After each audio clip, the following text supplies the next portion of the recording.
Broadcasting live from the mixed-up world of Hyrule, this is SpeedGaming Live 2020. Hello, everybody. My name is Dr. Bobtastic, and joining me today on commentary is Angle 0079. Angle, how you doing? I'm doing great tonight. How about yourself? Quite good, quite good. Been doing a fair bit of commentary on these tournaments, and it just keeps getting better. Not even gonna lie. No, we are getting to the nitty gritty, the most exciting part, and we got a bit of the double header tonight, right? Yeah, this is in fact the semifinals of the Ocarina of Time Randomizer tournament here at SpeedGaming Live. They decided they would run the races simultaneously on the same stream and using the same seeds. So for what you're seeing here, you've got TheSaltySponge versus Hellknight86. So the top two runners are competing against each other, and then Dylan Meeple versus Keizo on the bottom. And those are the two competitors, or the two matches we are seeing simultaneously. We will do our best to keep up with all the action, but we do have our trackers behind the scenes who are actually doing all the work here. So that's August 40th and Warren Travelers. So major shout outs to them as we get ready to start this out. We should be underway in a minute or so. So what do you expect to see out of these runners? Well, these are all obviously very skilled runners, so I expect them to kind of stick to the normal meta game, the standard plays. They're going to trust their skills here. I don't expect to see any too big gambles early on, but you never know what craziness we'll get item-wise early on that might throw a wrench into that. We are starting with the light medallion, and for those unaware of our settings here, that's not going to help us tonight. We need the 3 spiritual stones to open up the bridge to Ganon's castle, and then we need the shadow and the spirit medallions to get the boss key for Ganon. So those 5 items, and yeah, light medallion, not what we want. Yeah, this is not the world's greatest thing to see here. So, have you ever seen a seed where you were required to go into Ganon's castle to get something for the shadow or spirit medallion? I'm not sure I've seen one lately. I've played plenty of different settings, including the new Season 4 stuff with the open Ganon, so I've definitely run a bunch having to go in there.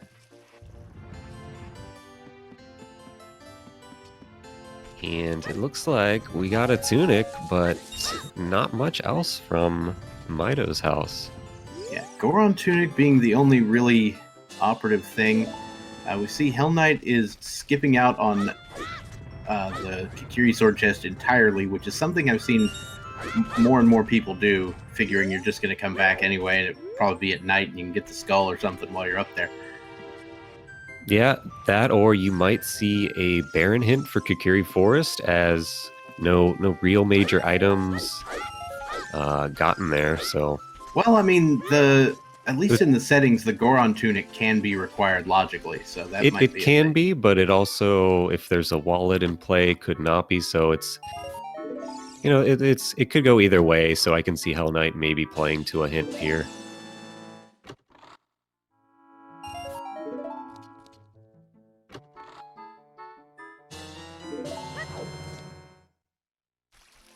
But other than that, looks like all 4 of our runners choosing to go out South Hyrule Field early here. Yep, that does seem like the play. There's sort of the general meta opening where you'll go for this one grotto here, and then you'll head directly to the... Was that the Water Temple Gilded chest or the River chest? Oh, I'm going to need another look, but I saw it was a magic meter. Yeah, so you go through here, then you head to Lake Hylia and go to the Owl basically directly. Because you have basically just enough time to get there, catch the Owl, and then make it back to the town. Maybe pick up a few rupees on the chains while you're at it. And that's about it.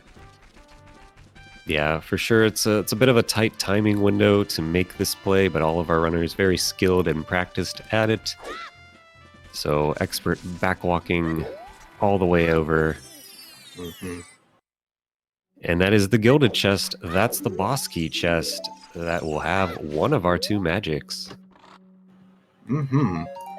Now, that doesn't mean that we will necessarily require that particular chest, but you can bet that if our runners have to go to Water Temple, they will be thinking about that every second they're in there and potentially go get it if they're still missing magic. Yeah, for sure. Right now, you're going to hope to see the other magic somewhere easy enough to get.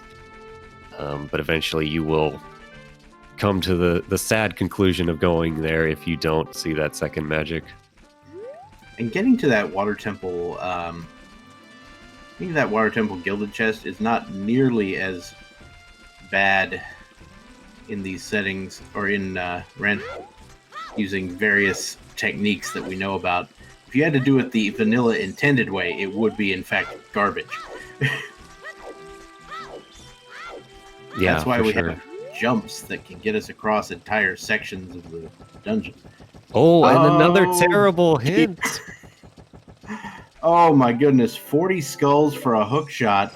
We also have Water is Wet, and otherwise known as Kakariko Village's Way of the Hero.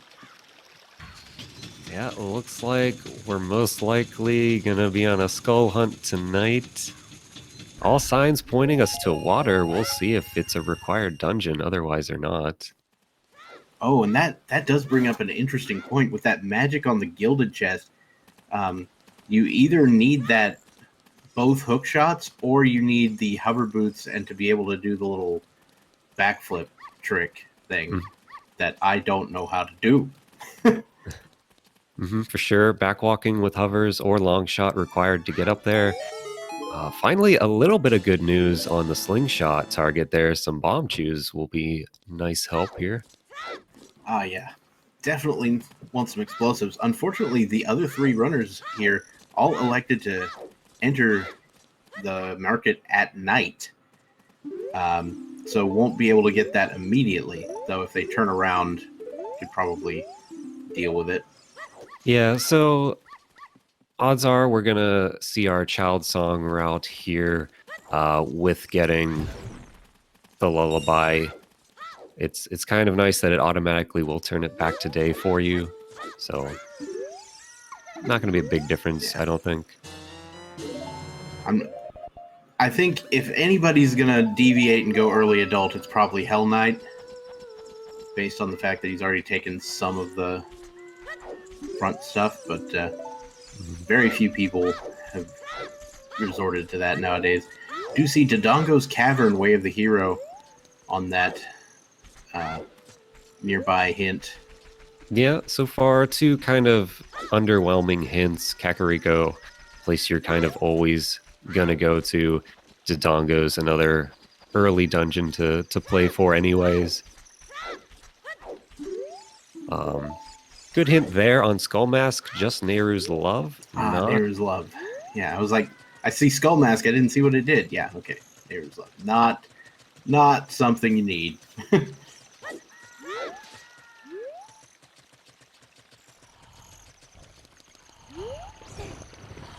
Our runners will not be concerned about that particular item.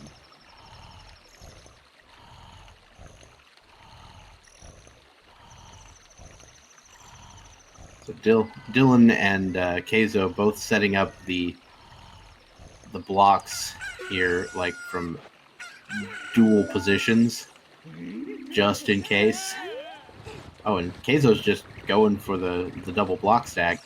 Yeah, I think only Hellknight was the one to buy Deku sticks, so the rest do have to push both to get over. Well, TheSaltySponge knows the setup to do it without the stick, I'm pretty sure. Yep. Oh, sure enough.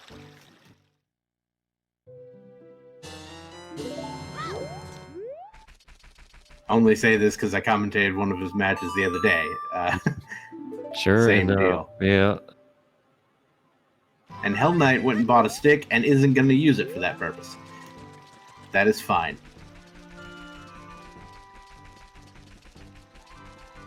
Yeah, and just Prelude of Light as our first song.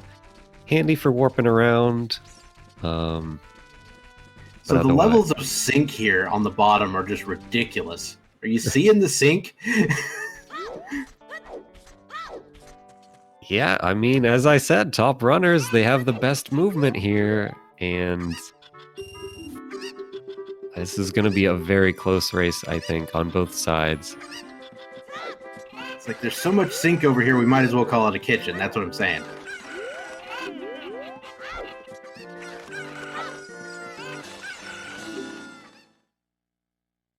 Now we do see that Keizo is going to finish the Cuckoo game a little quicker than Dylan, but SaltySponge is going to come in there in the middle and sort of take the timing, or split the timing between them. Yeah, interesting. Keizo going to take a little extra second to throw a pot at the skull. Playing towards that 40 hook shot. Yeah, going for skulls right now is a pretty reasonable play, given what we know about the hook shot. We do see that the Song of Storms is our Malin song today, which again could lead to, the well, any number of other items. Well, like 3 or 4 other items.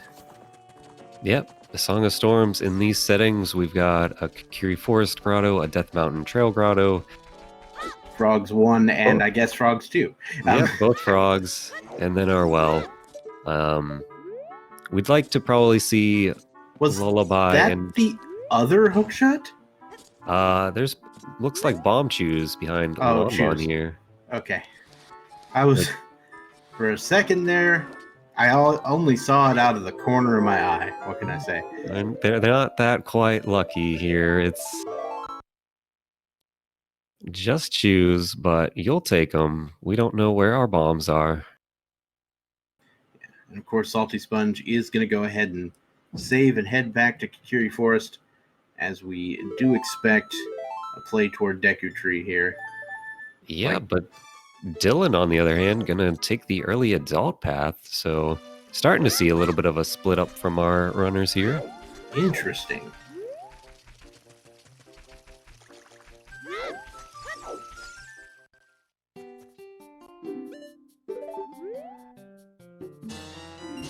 Alright, 1 Deku Shield purchase for the SaltySponge. And then we'll probably purchase some non-trivial number of sticks here. I find you want at least 4. He's going for the full 6. Yeah, so look like Forest and Deku for Shadow and Spirit, if I saw that correctly. Oh, wow. I was not paying attention to on our medallions. I definitely saw Dylan pause, seeing water as the forest medallion. Interesting. That is interesting. Could come into play for 1 or 2 songs there. Yeah. Now, that being said, if water, that also doesn't mean, or means that Water Temple might not be required at all. And sure enough. Which means, yeah, we might not need that 40 skull hook shot potentially. I wouldn't know if it's particularly likely. Yeah, we're gonna need to see a few more of these other song checks, I think, to really sort it out. But all right, so we got Gerudo's Fortress and Jabu Jabu's Belly, both foolish choice. So our fire and water medallions were Dodongo's and Spirit Temple. So that means that we're going to need to do Jabu, we're going to need to do Deku Tree, we're going to need to do Fire Temple, or spiritual stones. I'm not going to lie, I've seen that particular configuration of stones way more often than I care to count. Just in this tournament. Yeah, oh, and an interesting hint there for Dylan.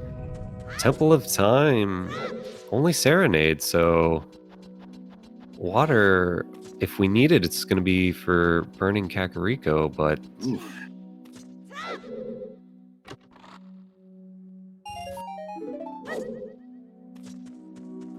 What did Hell Knight just see there?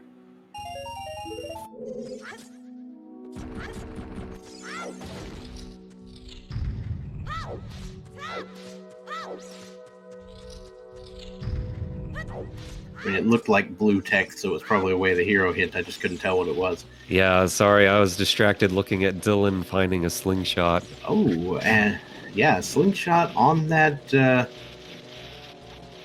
on the windmill. And also Zelda's Lullaby, so very nice to have. Yeah, early adult paying out a bit here with Lullaby. Slingshot logical for our Deku tree, puts it into play nice and early. Not that our runners needed the logic, but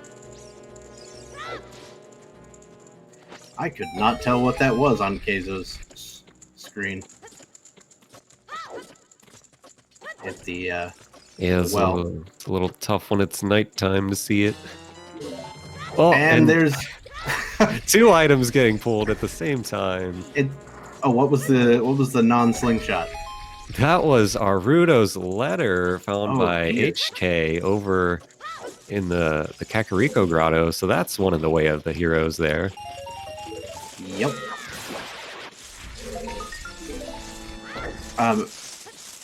Very important thing to note. Keizo, his Scarecrow song is in fact the Goron's Lullaby.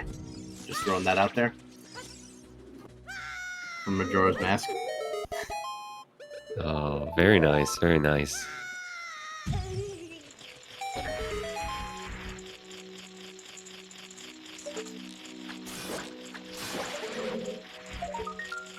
Oh, and there is a bow on child fishing, ladies and gentlemen.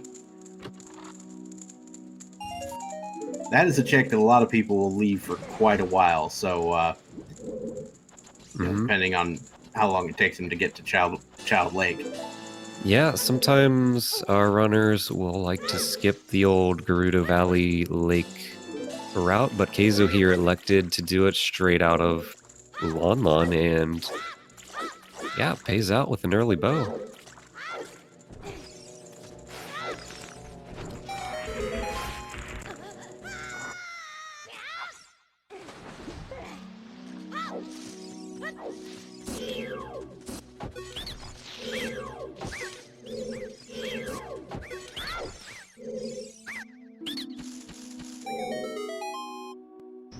Now, one thing you could do if you're salty here is, if you're sponge here, is because you got that slingshot, you could actually use that instead of a Deku, or instead of a Deku nut to stun Goma. But I'm pretty sure we're going with the nut, given the stick was broken. Yeah, the old tried and true nut and broken stick combo. Too fast, too easy, one cycle for Salty there. Getting the required dungeon out of the way. But other than that, only a slingshot in there, it looks like. Yeah. Can we say lull to Deku Shield in a place that required you to have a Deku Shield?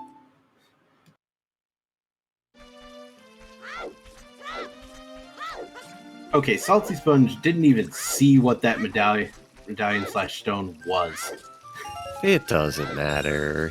He's ready for the all dungeons anyway. It's like, yeah, I'm just gonna do it. He said, "We started with the light medallion. I'm prepared." All right, so we're gonna get to see what is in fact Okay, Lost Woods, foolish choice. So that's going to alter a lot of what was about to happen for SaltySponge. That is Sure probably enough, he the was best place to find that.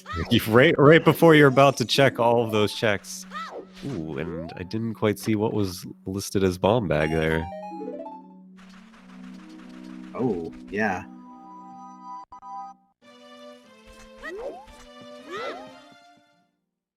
But meanwhile, Dylan grabbing Song of Time in the graveyard song check. HK kind of following quickly behind on that route.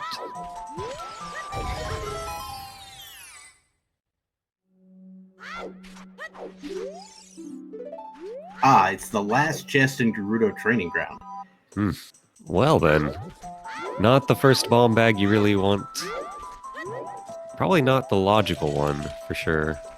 Yeah, I think it can be the logical first bomb bag, but it's kind of gross. It's pretty unlikely, but potentially, I suppose. I've definitely seen a logical first bomb bag in GTG before.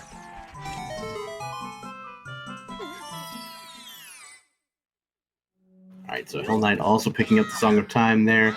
And SaltySponge will now be checking the Wolfos Grotto here in Sacred Forest Meadow. Meanwhile, Dylan is heading on up to the Dodongo's Cavern Death Mountain Trail area. Yeah, he's got plenty of bomb chews here, so we may just run through Dodongo's, see if we can grab our Way of the Hero from it quickly. Yep. And luckily, unless it's actually on the boss, you don't actually have to go beat the boss, even though it is possible, given, just using chews. It's, you have to make sure that you're actually familiar with the strat. Mm-hmm. Yeah, we'll see how far Dylan chooses to go, depending on what he finds, where he finds it. As we know, I think this was a fire medallion, so it would get you a song off Burning Kakariko as part of that. So he may choose to finish it on that note. We'll see. We did see yeah, go ahead. We did see Goron City Way of the Hero. Ooh.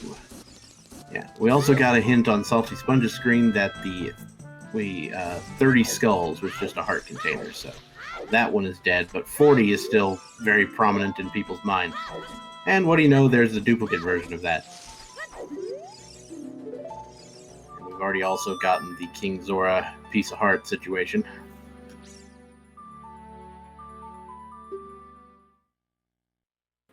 Okay, so setting up for the B1 skip here. Oof. Takes a little bit of a fall there.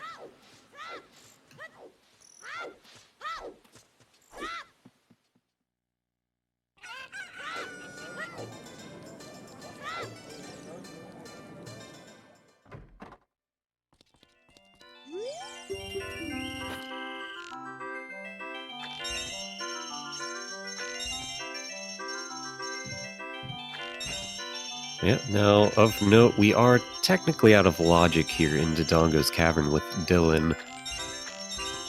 You would need a strength or bomb bag at this point, but... Or hammer. Yes, hammer will get you in at this point, though, for the stairs. Yeah, the stairs would not get you there enough. But we also know that there's a bow in logic, which would put the stairs in logic. But for him, he's out of logic, so we'll see what he finds further in. And just how much of it he decides to clear out. Yeah, and HK, again, pretty much following the same path, has a few more chews from the slingshot game. We're stocked on explosives here, it looks like. Yeah, I mean, this could be a game where nobody picks up a bomb bag. If it's not thrown right in their faces, I don't think anyone's picking one up.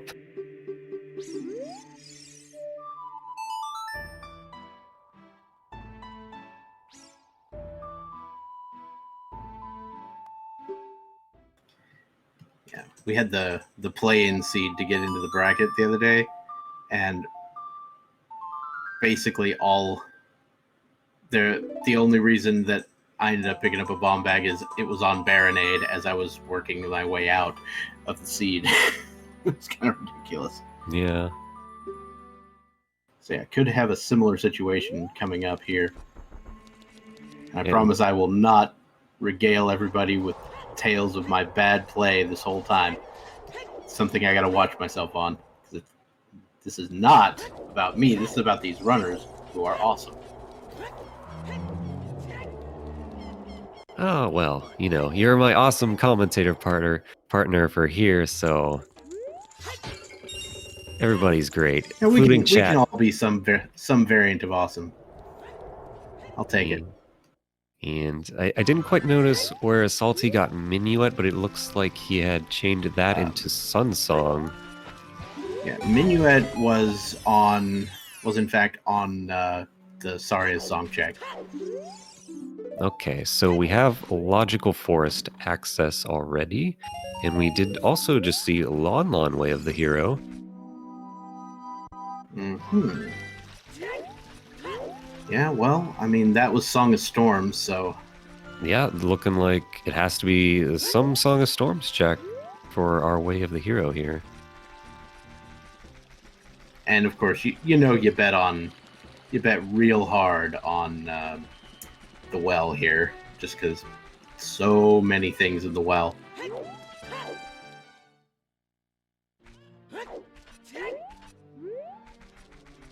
And a pretty reasonable chunk of them of the other ones are still out of logic. At least the ones in Zora's River.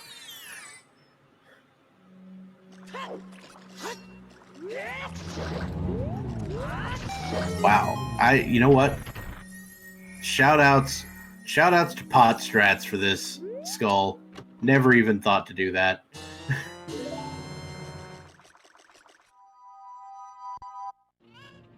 Yeah, oftentimes when you're early on in a seed and you need those skulls, you're working with limited options. You throw a pot. I mean, you could have definitely used a chew there, but I mean, who wants to blow a chew on a skull when you don't have to?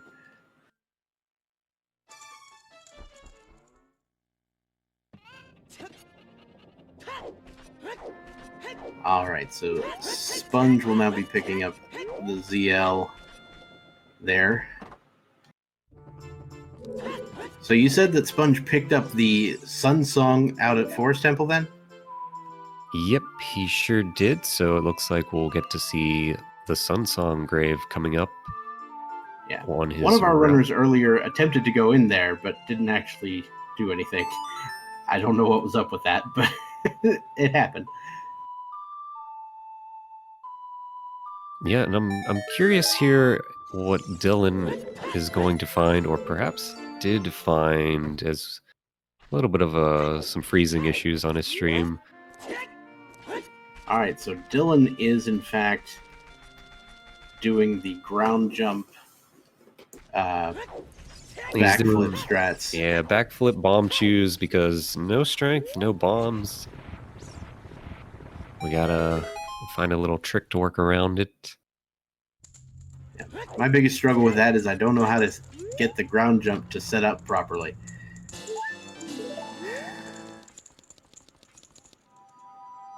And then Hellknight is using the strategy that I use to open the head in Dodongo's Cavern with Chews. Literally stand in the eyeballs.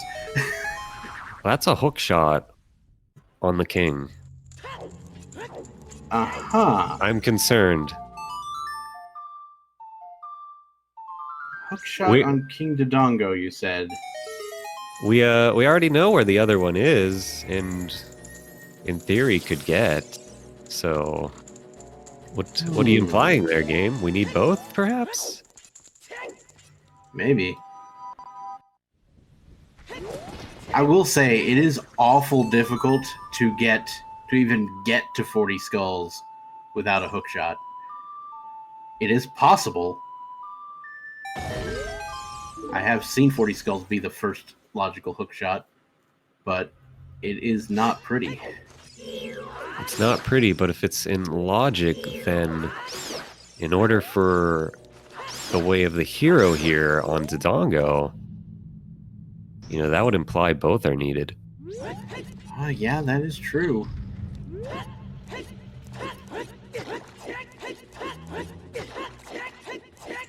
And there are very few things in this game that actually straight up require the long shot.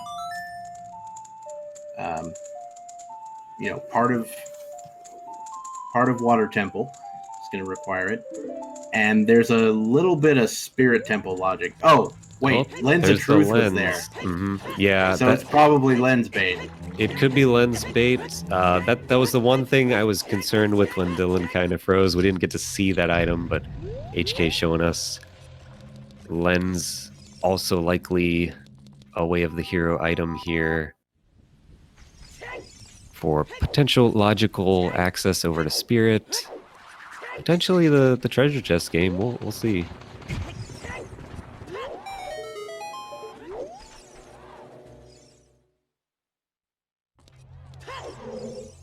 Dylan here exploring our Goron city for potential way of the hero. He did find a wallet that pushes out both First Wallet and Goron Tunic from way of the hero. Yeah. I mean, it could be that wallet ends up being way of the hero because you have to do something dumb like... Well, no. Never mind. It could be for a Zora Tunic. Yeah, Zora Tunic with the Water Temple thing. Could be for a Blue Fire if something's crazy, but most likely not going to be. Yeah, the only way that you would need the Blue Fire is if you somehow couldn't deliver Ruto's letter.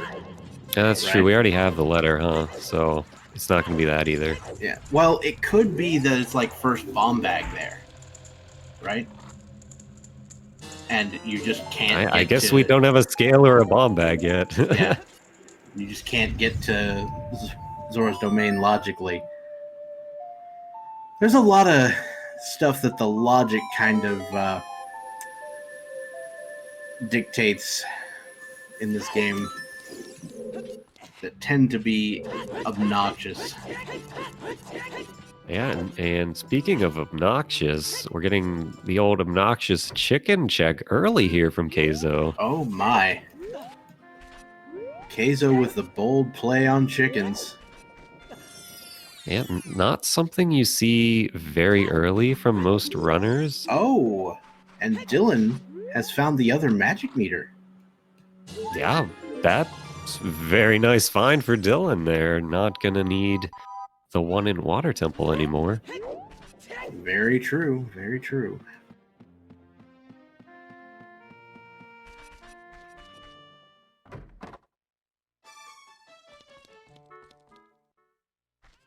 Alright, Dylan's going to be saying hi to the Death Mountain Summit Ferry here.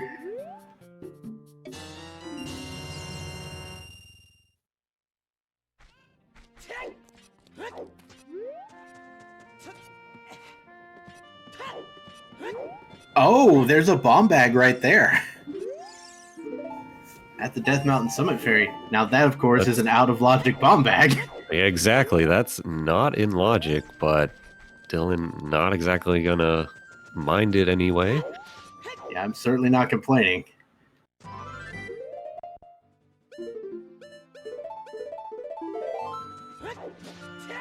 And chicken's just a red rupee, so... $20 for all your effort. Sorry about that. I mean, you really would think that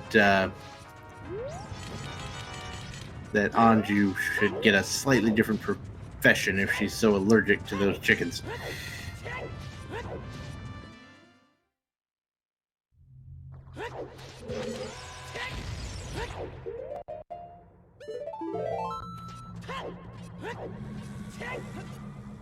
Now, I'm trying to remember one of the hints we saw earlier, which I think was for Burning Kakariko. And I wanted to think it was Epona's, but I could be misremembering. That does sound right. Now that I think about it. So that's, you know, very concerning, I think, depending on where Requiem is. Because you need to beat water to get that song, which means you may either need your long shot to get across, or yeah, the long shot is something that can be required. Therefore, got to get into that particular area. But yeah, I think the 40 skulls play is just going to happen this seed, no matter what we do at this point. yeah, I think it's going to happen. I think it's just a question of how quickly do you try and push that.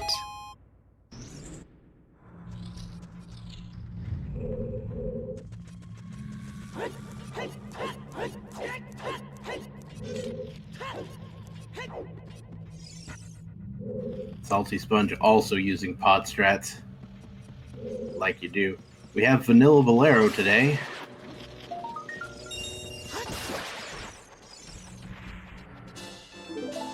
Vanilla Bolero just sounds like it could be like an actual composition.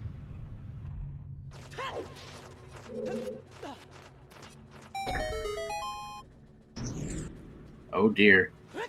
Ladies and gentlemen, Hellknight is going for early fire.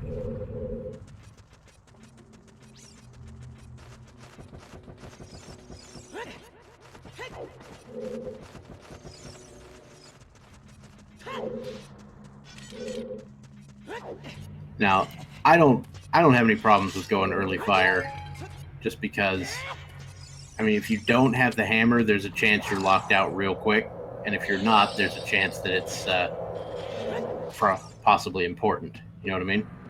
Yeah, odds are without logical bomb bag or hammer, you're gonna find yourself locked out pretty quickly. But in those first couple checks, you might find something very handy, so it's always reasonable to come take a peek here.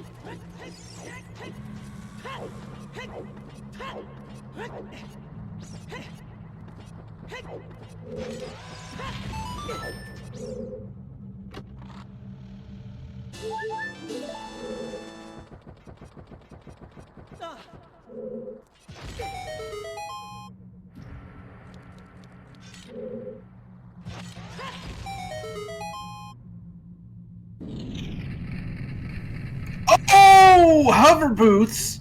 Hello! You know, sure enough, as I was saying, a couple quick peeks here. Nice little find. Oh, shout outs to Glitchless Jump to get to this Skulltula. Yeah, and you might as well grab one of the 40 skulls you want while you're here. All right, so hover boots found in the first, or the second chest here that's available in Fire Temple. The other chest here is not in Logic, but it is something that you can get to. And there is no guarantee that it's a small key, though it likely is. Meanwhile, Keizo has decided to go into the well. Yeah, well is a pretty reasonable play. I'm not sure if Keizo has his Lullaby yet, though.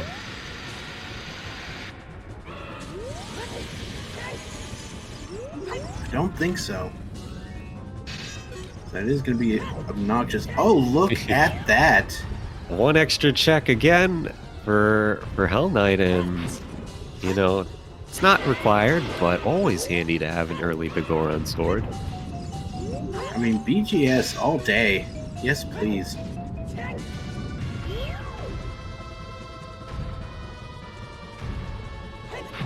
But yeah, Keizo not having Lullaby, it's a little unfortunate here. We we saw that Song of Storms is Way of the Hero, so not being able to full clear this in one go could come back to haunt him. And that would be unfortunate. Just a blue rupee inside that coffin. And Dylan is going for a forest temple dip. So just all kinds of different plays all over the place here.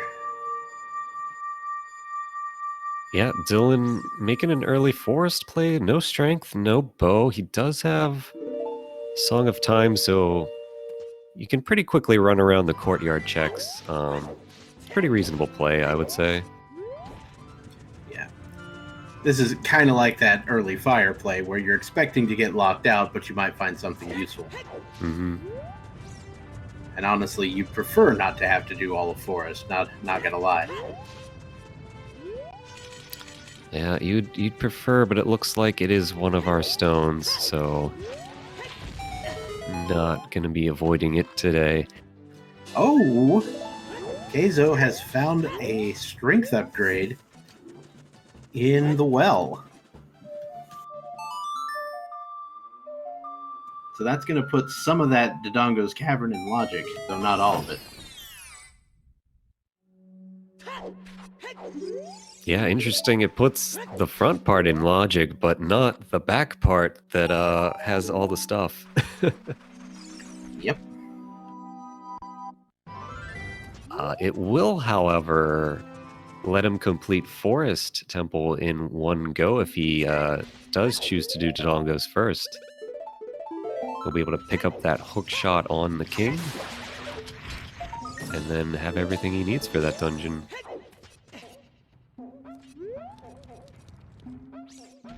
One unfortunate thing for Hellknight is it looks like he's skipping out on the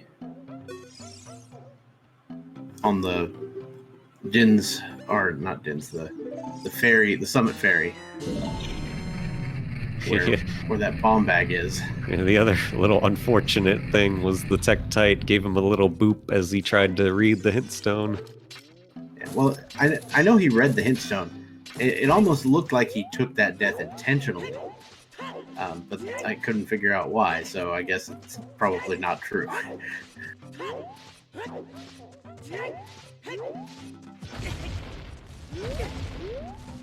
Alright, so this hint over in the boulder maze, I missed it twice, and I gotta see what it is. 50 skulls is an ice trap, it looks like. Alright, we're stopping at 40. You heard him. Either that or it was either 50 or 20. I think I believe it was the 50. It looks like from our good tracker here, August, it sounds like Keizo found another strength in the well. Oh boy. Yep, those are gauntlets.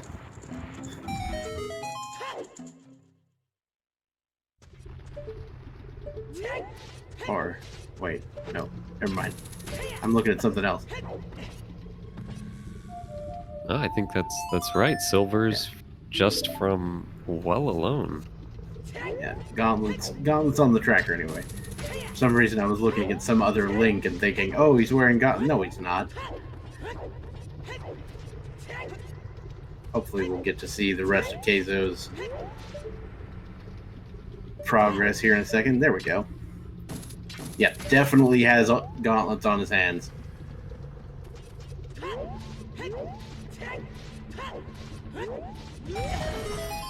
Yeah, so certainly as of now, looks like that well play without Lullaby not hurting him in the slightest, getting two very important items out of there. Yeah, let me tell you, picking up a gauntlet, that's a pretty good thing to throw down. And it's potentially going to pay out even more here as he goes to the maze. He's going to be able to get the left side for us. Still, still looking for that Goron City Way of the Hero here. So that's the great thing about having the second lift upgrade here is you can come over to this maze and be like, what maze?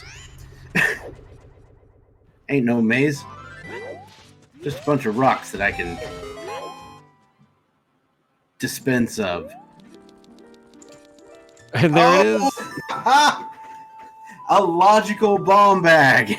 Well, actually, I guess it's logical. I'm not entirely sure where he got it depends on where the other lift upgrade was. I know that one of them definitely was in logic. Yeah, one was for sure, but with the freeze, couldn't tell. Quite possible that's our logical. Oh, okay, so yeah, August, our tracker confirming Basement of the Well was second, which would have been put in logic by that first strength in the well. So there you go. There's your chain. That'll do it. All right, Hell Knight doing some backflipping to get over Mido here. This is what happens when you don't have the Minuet of Forest yet. Yeah, no Minuet, no Sarias, so gotta do a little flipping around Mido. Flipping Mido. I mean, what? and Dylan. Oh, go ahead. Dylan here in fire, like HK was. Get that hover boots and a big Oron sword. I'm gonna be pretty happy with that, I imagine.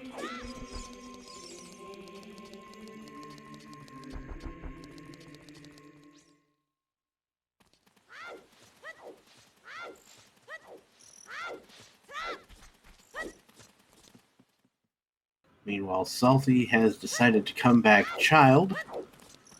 Going to be checking out the Bomb Chew bowling game, for which we have just enough rupees, it looks like.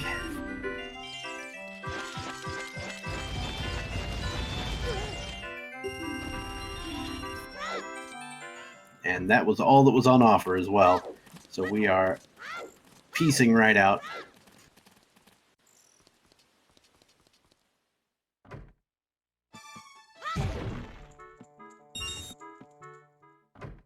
Today I learned there's a blue rupee in Richard's house.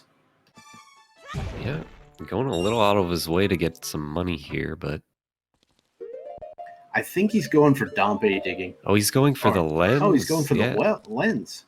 Okay, right. So he wants to see right away here, it looks like, if the lens was the way of the hero for treasure chest game. Yeah, could be. Meanwhile, Hell Knight is, making sure to pick up skulls along the way. That includes the one outside in Sacred Forest Meadow. We should have told people to guess which configuration of chest was going to come up. Oh, we can do it for Dylan. We can guess for Dylan real quick. What do you got? Go, go, go, go. As both players for sure interested in figuring out the way of the hero logic here.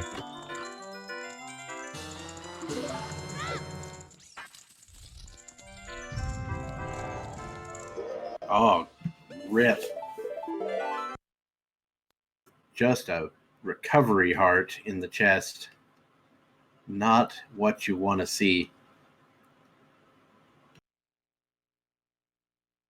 So another reason that I like going into Forest here, even if there's nothing good, is there's, 3 whole skulls you can get right now, right? Yeah, for sure, some quick skulls with some quick checks.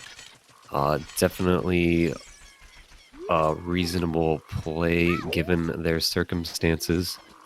I also wouldn't be surprised to see someone make a play to turn in the letter and try to head to, say, Ice Cavern at some point, where there's a few more additional skulls and also a song.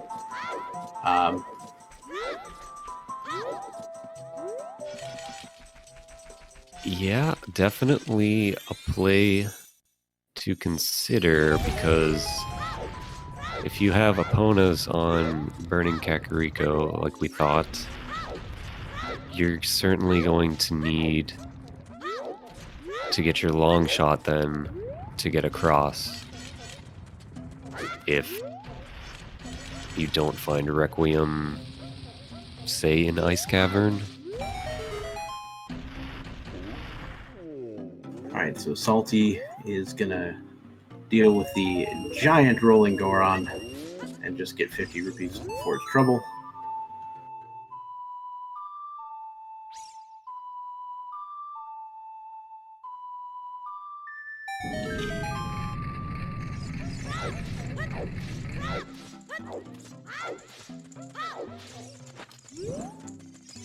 And we'll get to see the Goron pottery as well. The only thing we won't be able to check here is Darunia's dancing time. Yeah, definitely good routing here by Salty, trying to find out his way of the hero from Goron City. And then I would imagine likely to go check out the well. He has Lullaby, he has plenty of explosives.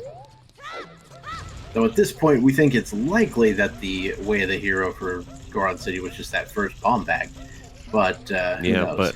but he can't see that yet, so he's Well, finding another one. How about a hammer? Oh my goodness, game. Well, that's, another way to open up that boulder maze for sure.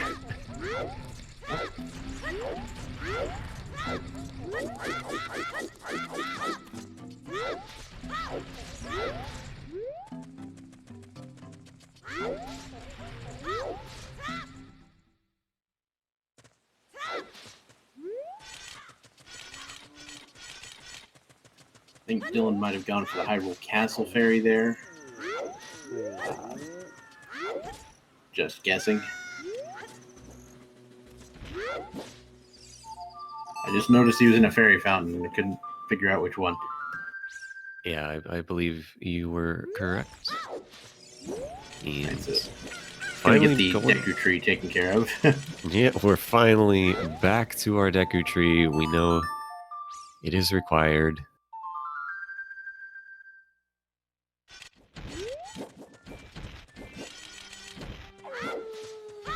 Alright, so Salty is setting up time of day for the Dompe digging game here by playing the song Outside of Town. For those of you who don't know, if you played Inside Town, you actually end up later than the Dompe digging game is available. And so you have to come in at the start of Nightfall. Yep, start of Nightfall, I believe about 18 or so seconds is what you have. And if you're playing the song, you want to play it in an area where time normally passes. Yes, yes.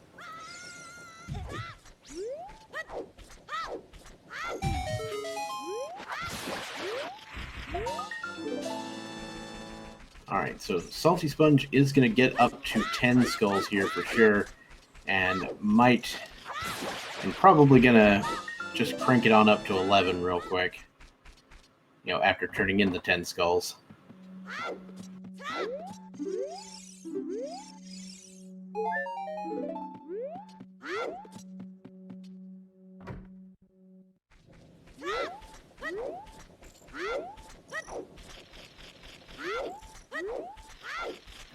Alright, so Hellknight is getting out of Forest Temple and heading back to the Temple of Time. Yep, went as far as he could in Forest. And making the same child play probably as Dylan there. The paths have been pretty similar. Productive adult. And now go back, get your Deku Tree, get your well, see what we can make of our child pass through here. Alright, Dompe digging with just some bombs, and that's going to do it for Sponge in the graveyard. Now, I expect a play into the well here. Yeah, for sure knows Lon way of the hero. We're going to get to see far more of the well this time. Yeah, this is going to be interesting if he finds anything extra that Keizo didn't. Or if, Keizo maybe lucked out and got all that was needed with just his bombs.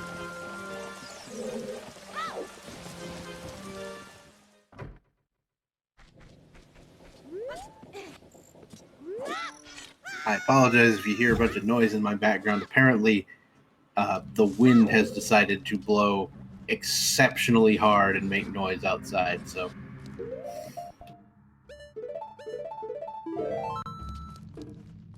Because weather is fun.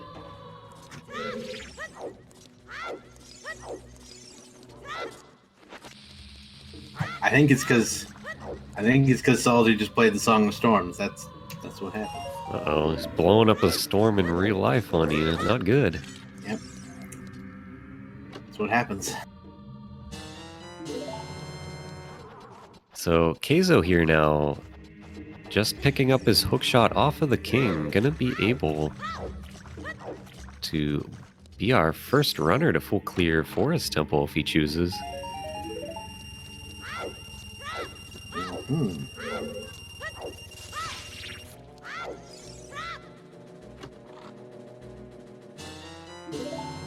TheSaltySponge would now be the second runner able to fully clear. Well, no, he doesn't have the bow yet. Yeah, he did just pick up the strength though.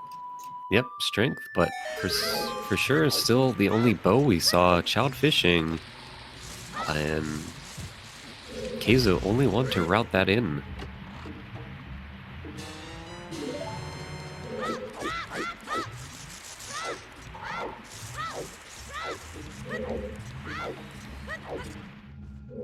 Keizo finally picking up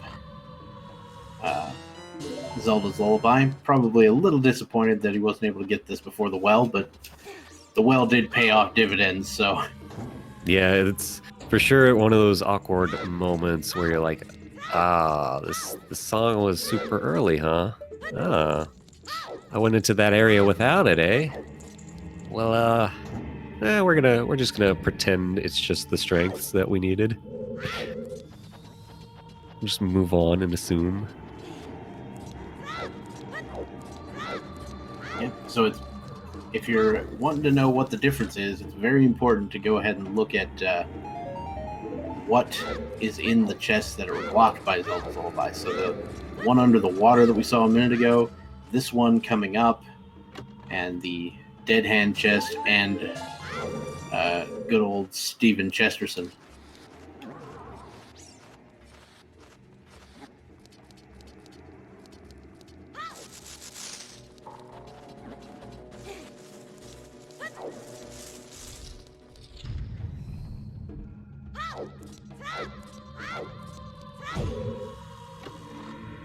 There's Steve with just a blue rupee.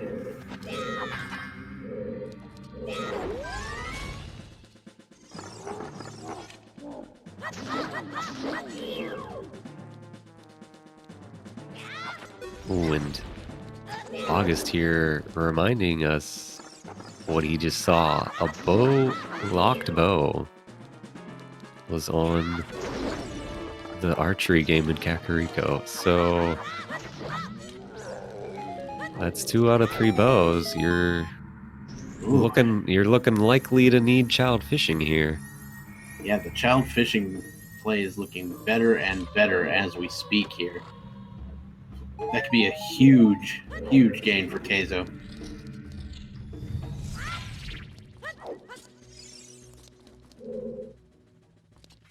And nothing on Dead Hand in the well either, so it looks like Keizo's gonna be fine with his Lullaby less well play. Yep. You know, pretty much luck of the draw there, but sometimes the luck is with you. That is how rando do. It sure is, and as we get close to the hour mark, I would like to remind everyone watching that while we do have 4 runners on the screen here, this is in fact 2 separate matches, all played on the same seed. We are looking at TheSaltySponge against Hellknight86, and then Dylan Meeble facing Keizo here, so we're gonna get your finals, which are tomorrow, will definitely feature two of these runners, but it's going to be one of the guys on top and one of the guys on the bottom.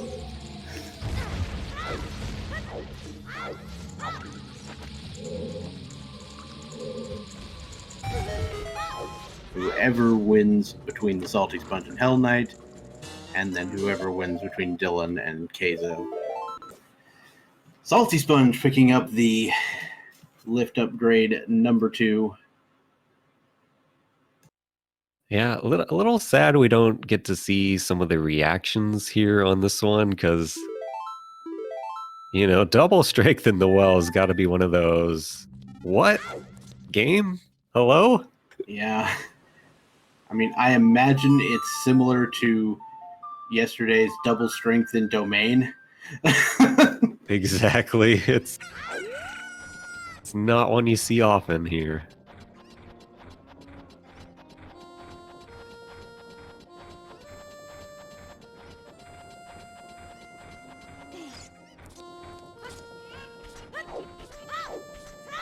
Hellknight will be the last of our runners to finish off Deku Tree here. That'll be a fairly standard sequence of checks. And TheSaltySponge is going with chickens. He's been almost burned by chickens at least once this tournament, so I'm not entirely surprised to see this happen. Yeah, Kakariko was your Way of the Hero area, one of them, so always good to full clear it. I'd be a little less inclined knowing we already had Lullaby here, Lullaby and Rudo's letter here, but yeah. I guess some of our runners not taking any chances here, just... Speaking of Season 4 settings, aren't they adding a thing where Lullaby is never going to be a hinted Way of the Hero either? Well, they're going to be giving everyone a free song in Season 4 to start with, which would normally be the song you get up at Hyrule Castle, the vanilla Lullaby, so I believe that... Yeah, maybe I was confusing that with what you just mentioned. Yeah, I believe they're working that out of the logic, perhaps, though. So that you don't have Hyrule Castle's Way of the Hero, and you're like, but I already got the song for free, game.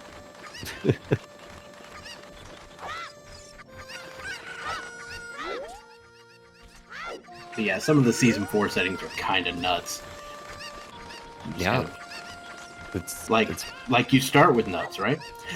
Yeah, certainly start with consumables. Start in a random spawn location, which, has given some very interesting ones in the seeds I've seen so far. Is it going to randomly spawn for both ages? Yes, indeed. Both ages, random spawn. Wow. All right, so back to the action on hand here. Just sort of previewing some of the upcoming action in the random link in the Ocarina Time Randomizer community, in case somebody watching, wants to get into it. Yeah, for sure. As good a time as any to hop in. A lot of friendly people in the Discord to help out. As far as the action here goes, like I thought, Keizo takes that early bow, now that he has hookshot and strengths, and we're going to clear out forest. Yep. Meanwhile, TheSaltySponge is heading to the river and is going to potentially head for Zora's Domain and make good on that. Yeah, likely turn in his letter here. Is there a reason to plant that bean? Well, if he's thinking about the ice cavern play in the future, and he doesn't have iron boots or a scale yet, so Does the I don't even know what that bean does. well, that beam takes you up the river a bit, and it is a little bit faster than running up it. So I believe All right. that's his thoughts for a potential play in the future. We'll see if he sticks to it. Seems reasonable. But yeah, I would not be surprised to see some ice cavern action.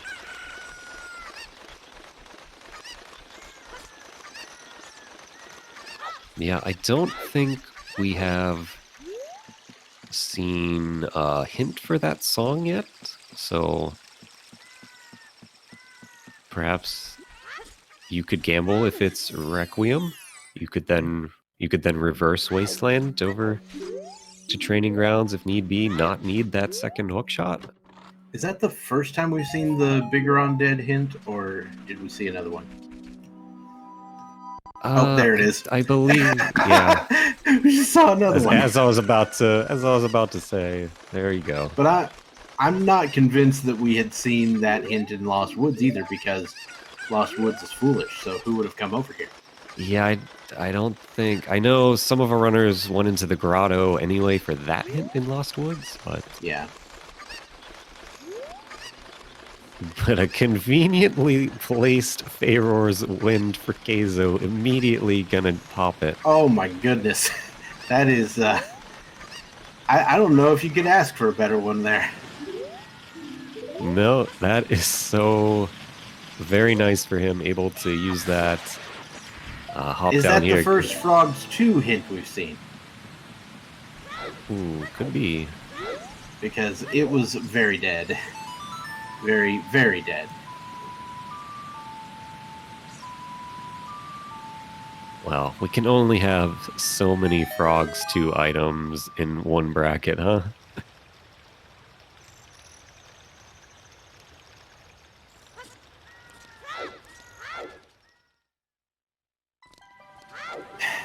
So the Ocarina kids trying to teach Hell Knight a combination of the Requiem of Spirit and the Song of Storms there. Doesn't really do him much good, though. As we know, again, it's foolish. Yeah, we know it's foolish. I'm not sure how I missed that fact. Another Kaguya the Hero hint. I think that was only the second one. First one being outside the Temple of Time. Yes. I think so. Could still be double way. We have already gotten 2 for sure items out of it. Yeah, absolutely.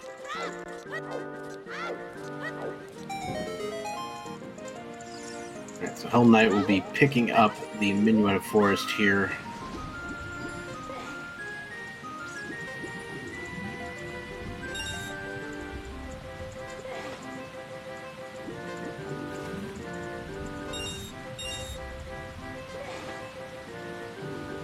It's a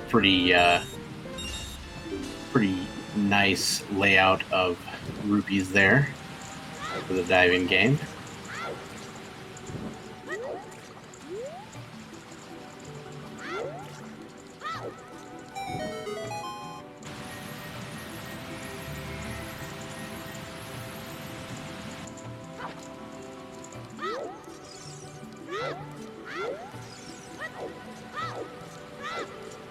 So another thing that I find very nice and might be super important for this seed, Salty not only unlocking Ice Cavern with this, but also emptying a bottle, which he could then use to, I don't know, plant bugs for skulls. Yeah, and he finds a very, very lucky scale there. I was actually thinking when our runners, other than Keizo, might go to Child Lake. because they had no scale or good way over there, no song. And the rando gods smiled upon Salty and said, "Here you go. Just dive over. Your bow's waiting." Yep. So once again, sometimes the randomizer,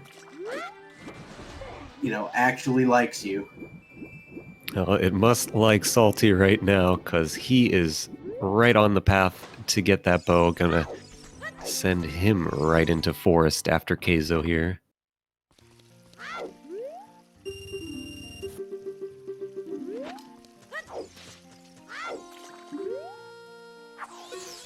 Well, that sure is some opacity on that water there.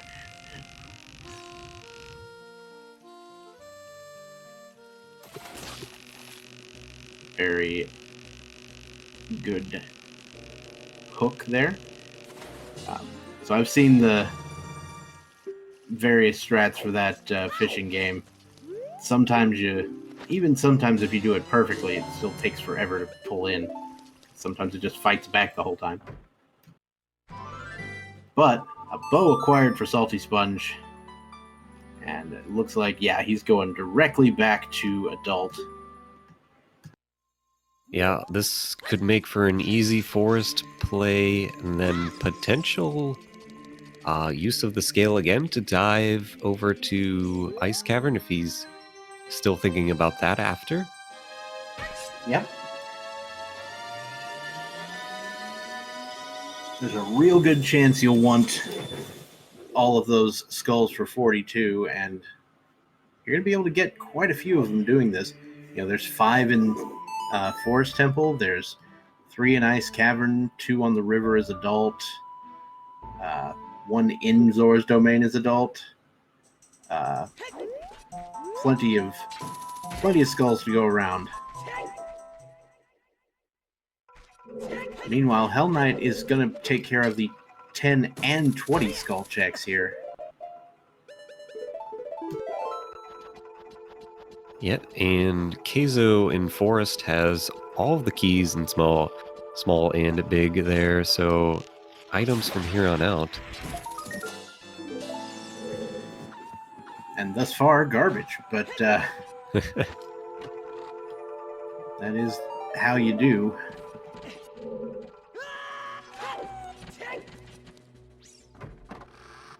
Now, of course, there is one major outstanding item,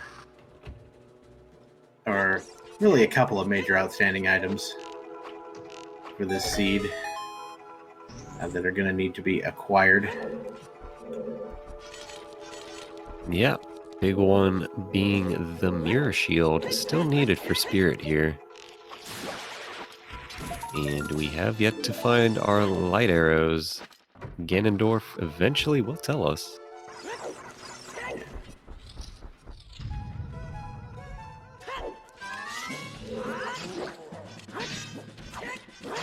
Wait, do we? Is it Spirit that we need? Actually, you may be right. Maybe it's... Yeah, Spirit is water, so actually, we may not need Mirror Shield. Yeah, what we do need is Din's Fire and Nocturne of Shadow. And also the Boomerang, because Jabu. Yes, indeed. I So, yeah, misread which medallion was which. I apologize. Always hard to read the dots. Oh, yeah. There are, in fact, a metric crap load of items we still need to get. Which is slightly different from a standard American crap load. But like always, we Americans just refuse to convert.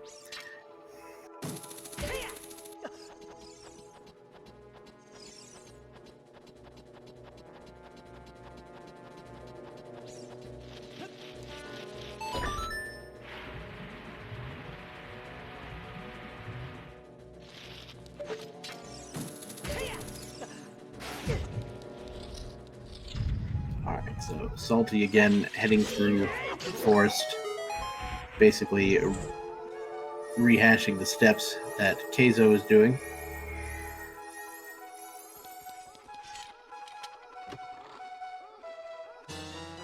Of course, SaltySponge has the all-important advantage of having the hammer. Dylan also apparently did go pick up the hammer as well in Goron City, so all pretty good advantage pointing toward them.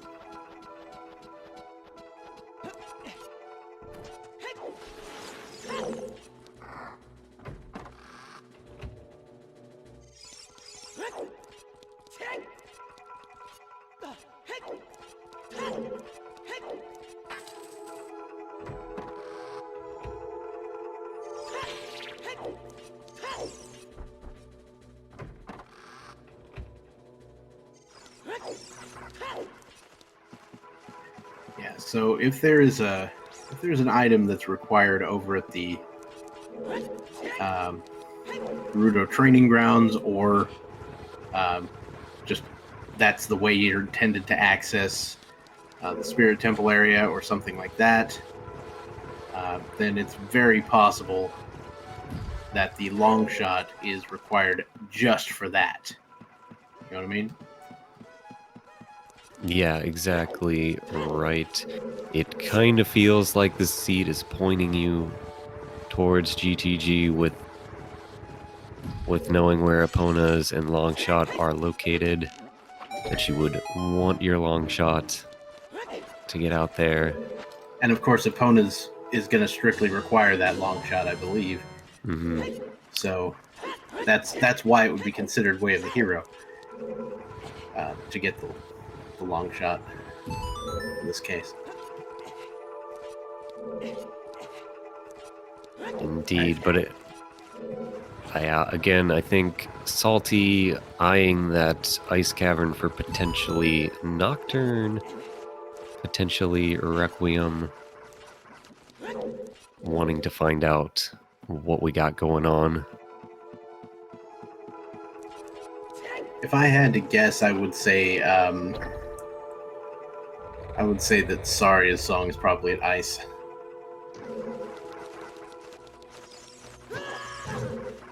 And that Nocturne is out at the wasteland.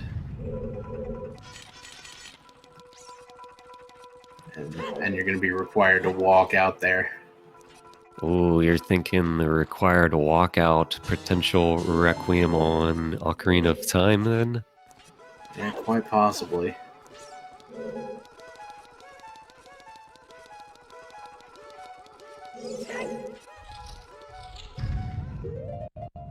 That being said, that's only one of a few possible permutations, so could always be completely different. Alright, Keizo has engaged the final boss of Forest Temple, Phantom Ganon.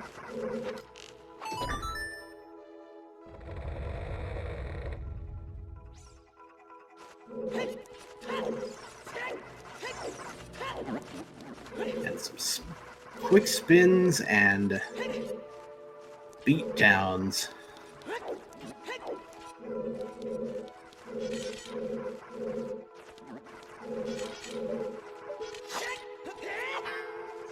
Ooh, double defense on the boss of Forest Temple.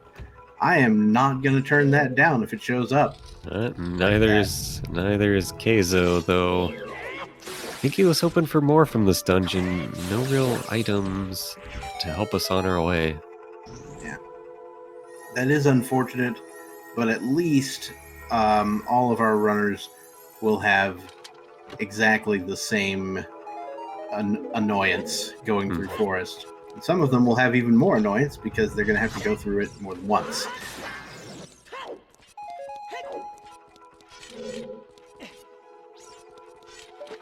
Oh yeah, SaltySponge is once again on the Skulltula path here, even going for the odd courtyard Skulltula. Yeah, I think for sure you're going to keep grabbing skulls on your way here, because even if we may potentially be able to get around that 40, Skull Hookshot. 20 is certainly still in play here. I mean, it is for SaltySponge. Hellknight has actually already checked 20. Oh yeah, Hellknight has checked, but Salty, no idea yet. At this point, I would probably be resigned in my head to getting the 40 skulls for long shot so I could get to GTG.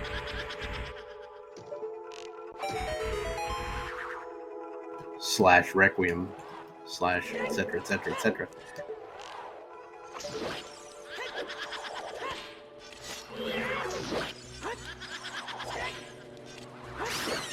I forgot you could also shoot those guys with the bow, because I keep seeing people doing the slash strats. And that's probably way more consistent than trying to get in a jump slash before it starts spinning.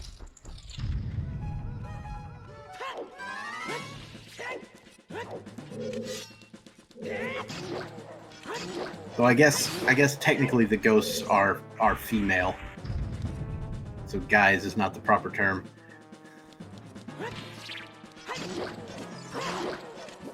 Or they at least have female names. They certainly do have those names. We've got Dylan here. Gonna be pretty happy with the scale, I think, once he makes the same play as Salty. This is quite the fortunate turn of events for everyone outside of Keizo with the long walk around Gerudo Valley. Mm-hmm.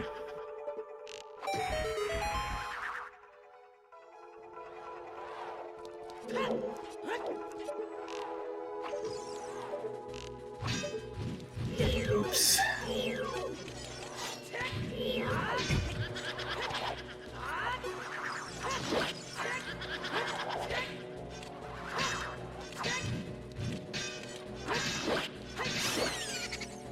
Speaking of Keizo with walking, he's also dipped Fire Temple for those beautiful, beautiful items.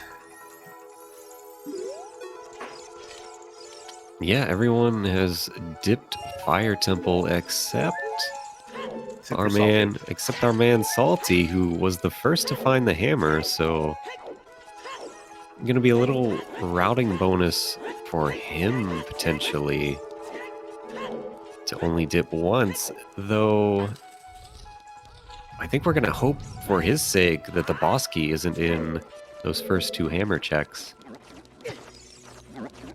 Yeah, he might abandon those hover boots for a while if that's the case. Though, that being said, if the boss key is in those first 2 hammer checks, you'll know that the hover boots are in logic somewhere. Mm-hmm. Yeah, you'll know. Because there's only 3, we only had the 1 small key, and you need 3 to get to any other chests that are left. So if the boss key is there, that means there's a key on the boss, and you need to cross the gap. And logically, you require the hover boots. Yeah, if you need a key from the boss to go up, that would put your hovers in logic for fighting.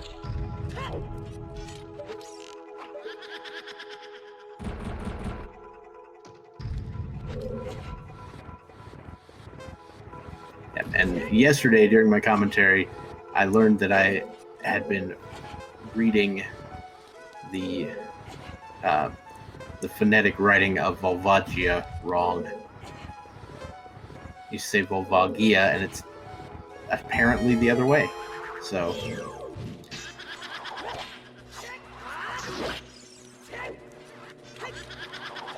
well, I'm awful with the names, so I'm not one to ever Fair assume enough. or correct on those. All right, Hellknight will be picking up the lift upgrade here.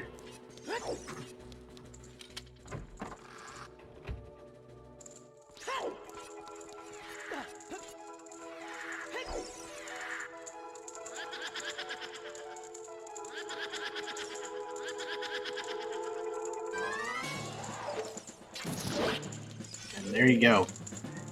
Yeah, it is a little bit of a shame that we aren't able to get the cameras on here. There's just not enough screen real estate for these to have the 4-way race and also show everybody's face. That is one of the things I've really enjoyed about the SpeedGaming live event, getting to see people's reactions to things. Yeah, we've had some very wild locations for items in this tournament, and some of the reactions and pop-offs at seeing some of them have been truly wonderful. All right. Meanwhile, Dylan has managed to pick up the bow as well, again on the child fishing. So once again, more archery to go around. Yep, and it looks like HK going to make the same play up the river into domain, gonna find that scale, probably lead him to the bow as well. Yeah, that would do our runners some good all around, I think. But of note for our 2 races going on here, you've got Salty and Dylan both have hammer already. Might be a little bit of a lead for those 2 right now, you'd say maybe? It's pretty strong lead, I would say, unless one of these runners heads to Child Goron City anytime soon.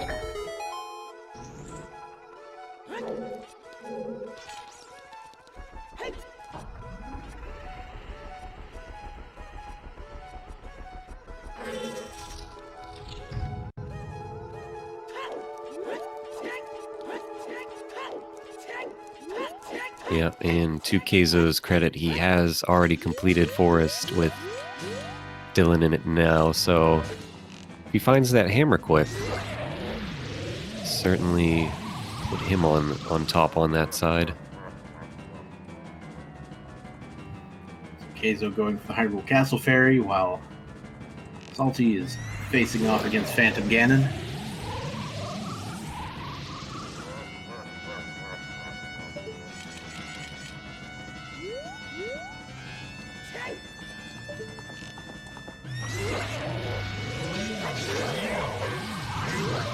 Ooh.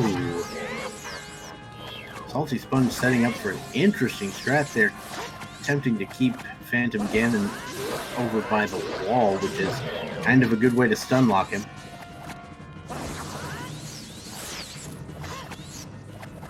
Yeah, there's a nice little method to stun lock him in the corner to try and get that one cycle with the Master Sword. Pretty tough to pull off, as we see it take a little longer there for Salty.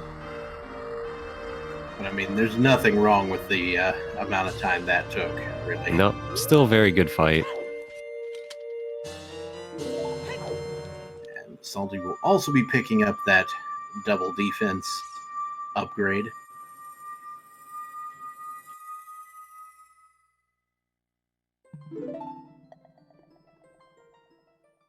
It's our Lon Lon Ranch way of the hero, which we already saw earlier. Which I imagine our runners are basically sitting here like, yeah, no duh.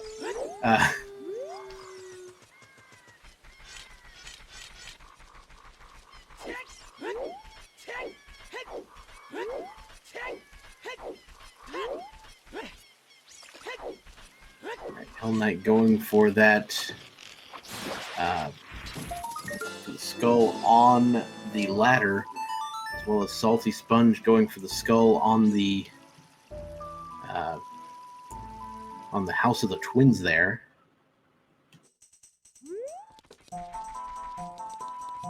Now, in terms of that Lon Lon Wave of the Hero, which led us to Storms and Strengths, I'm not quite remembering. Do you know if the Goron City pot, is that with Strength enabled trick on for this? I believe it is. So if that's on, then that put the hammer in logic with only one of those two strengths. True. We'll see if the Though, of second course, strength... the second strength was put in logic by that strength as well. So yeah, the second strength might not be a thing. It might not be a thing, but it very well could be with Spirit or GTG. And today I learned you don't have to plant that bean to get that skull.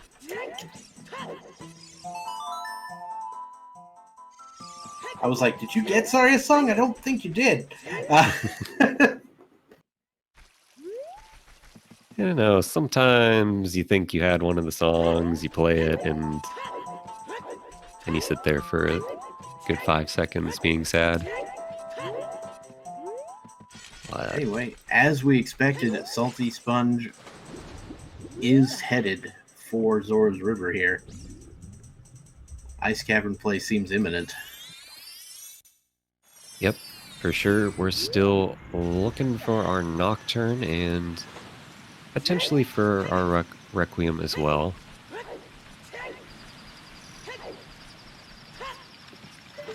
And Salty Sponge grabbing this Skulltula, which you generally do need to be on top of that fence for, with just the hook shot.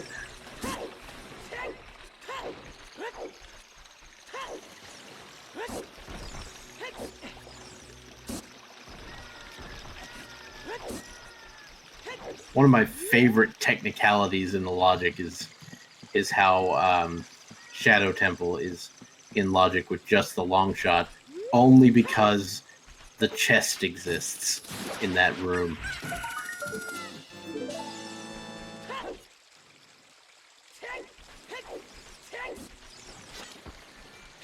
Where you can stand on it.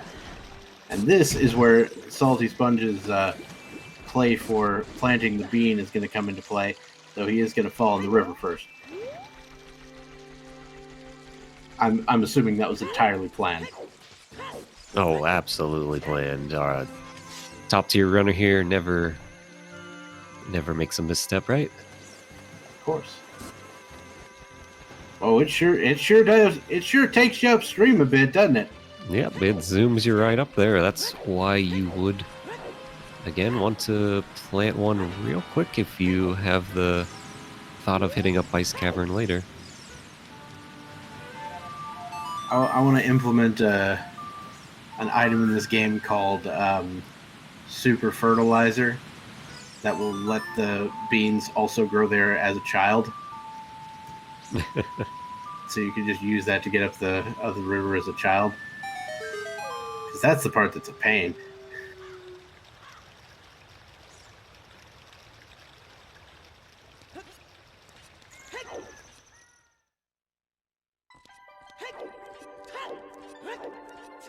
We do see that the Salty Sponge is coming into Zora's domain at night, so could go over to where the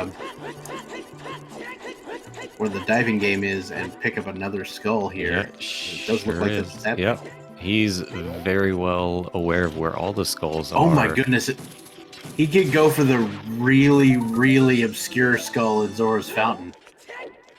He sure could. I don't know if he wants to take the time for that particular one. We'll find out.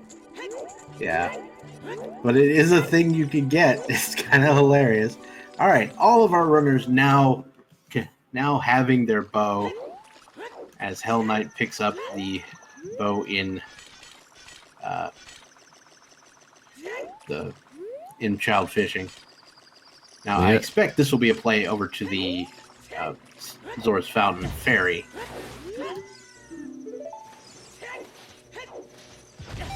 Yep.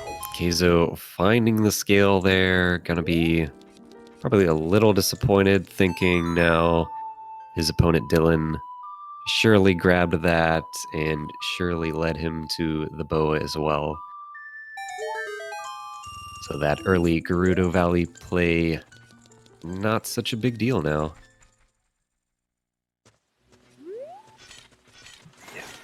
So Salty Sponge clearly also not interested in that obscure skull, which is not surprising at all.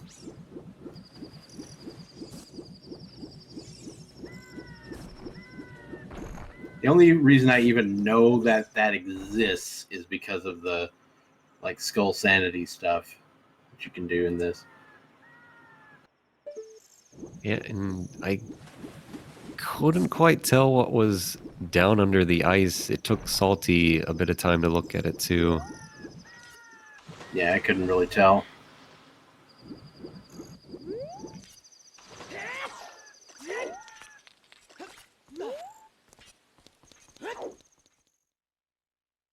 All right, Keizo entering Jabu Jabu and using Ferori's Wind, which nobody else who was up here really had access to that at the time.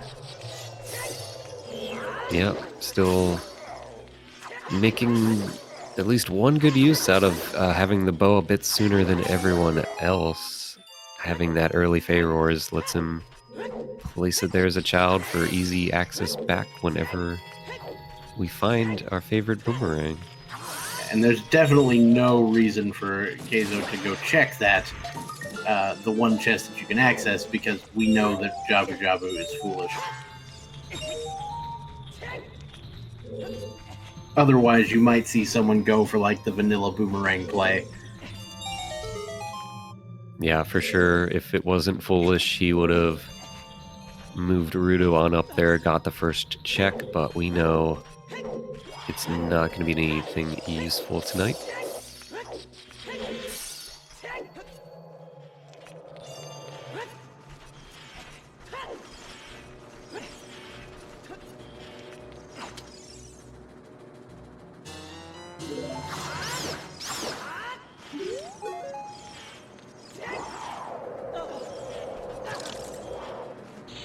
And we did manage to avoid the dreaded quad forest temple here.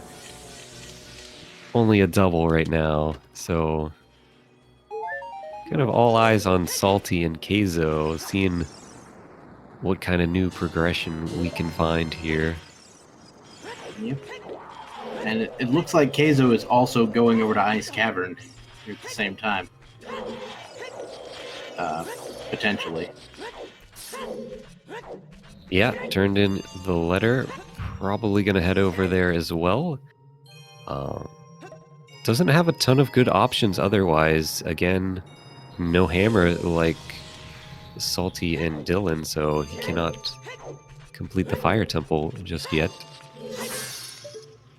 So something that particularly sucks right now is lack of bottles. Yeah, just the one bottle for this blue fire. Just the one from the letter, but you know, it'll slow you down a little bit. You would prefer to have 2 in here, but it is what it is at this point for our runners.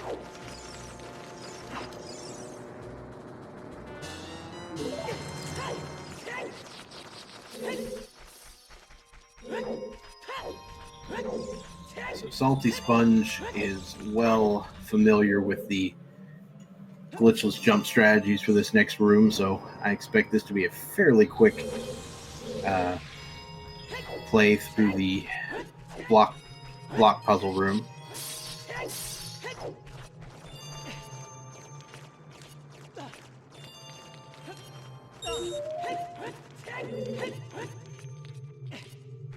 Yes, indeed. Very nice setup there, grabbing the first rupee and immediately falling off, making his way over for the glitchless jump. Coming over for these next 2. Almost perfect until that ice keys got in the way. I mean, every time I see somebody do these glitchless jumps, it just, you know, I'm getting old and I'm developing heart conditions, and it's not doing me any good. Because, you know, you fall in those holes and you have to go all the way back through the ice cavern. It puts you back at the front. Yeah, certainly don't want to fall in, but no trouble at all for Salty. Easy glitchless jumps. A lot of times you'll see some of the runners use the ground jumps with bombs to kind of help out in a spot or two, but Salty, too fast. And somewhat furious, I imagine. Perhaps furious that Ice Cavern has yet to pay out an item to him.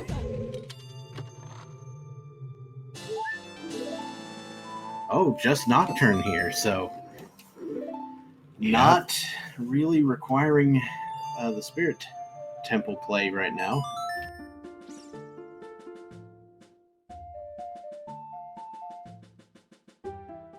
So what that means, probably, is that we could end up needing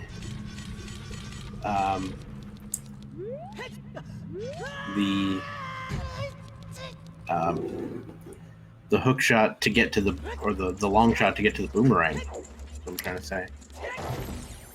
Yeah, I think there was some small hope that perhaps Ice Cavern would give us a Requiem into a Nocturne.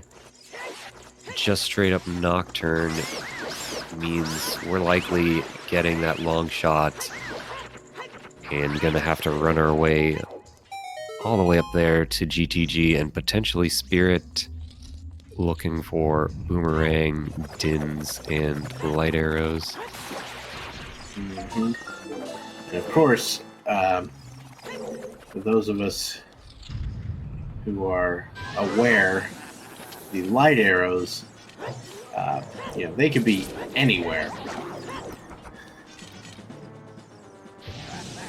Except for the one location that was purposely excluded from the logic. And, places we know about could be anywhere. For those of you who are unfamiliar, the one location we exclude is the location from showing off the Mask of Truth at the Deku Theater, which is just the worst.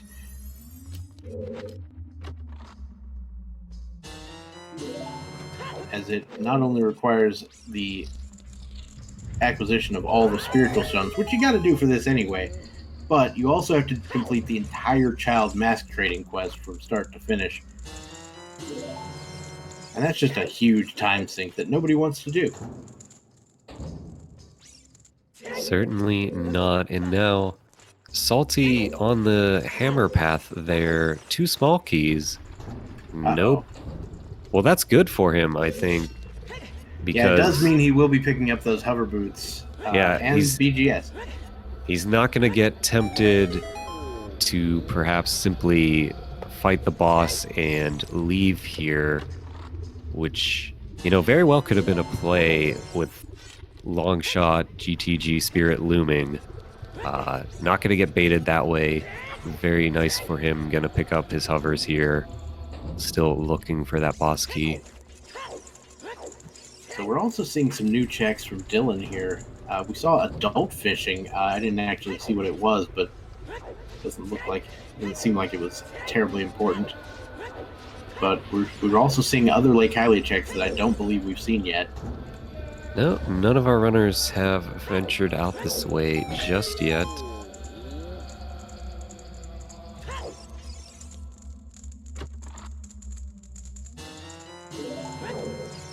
All right. Hover boots acquired for SaltySponge. Oh, and but Din's fire on the roof. the little adventure Dylan went on that no one else did, paying out on the roof of the lab.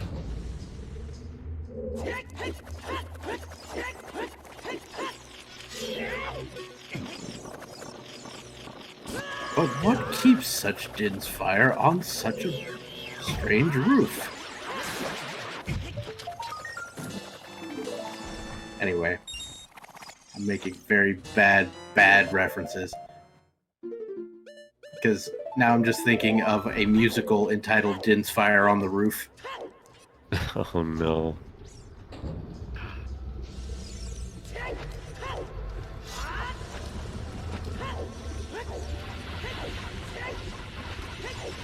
Oh boy. Anyway, Yeah, Dylan gonna be able to beat Shadow now once he ventures out to Ice Cavern. Oh yeah, that's pretty huge. But I mean, we did establish that the hook shot that we found was marked as Way of the Hero for something, right? Well, we've certainly gotten hookshot and lens right. from. It could be lens. That's right. But if it's lens, then it's hookshot anyway, because right, you need the long shot to get out there. So it's got to be long shot for something, whether it's straight up Gerudo training grounds or that lens was also part of the logic to get us out to Spirit. We've yet to really see that. Yeah. And so you might head out there expecting the boomerang to be there, only to find out it's just the light arrows. Because while the light arrows cannot be the hinted item, you definitely can get things that are only required for the light arrows as your hinted items. Indeed. So, again, this makes having that Din's Fire pretty powerful. If Dylan beats Fire here, gets his Nocturne, he can clear Shadow. Maybe that has our boomerang.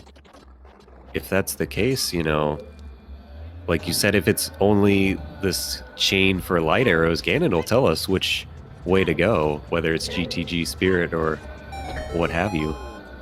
Yeah, but of course, you'd have to find the boomerang before that happens.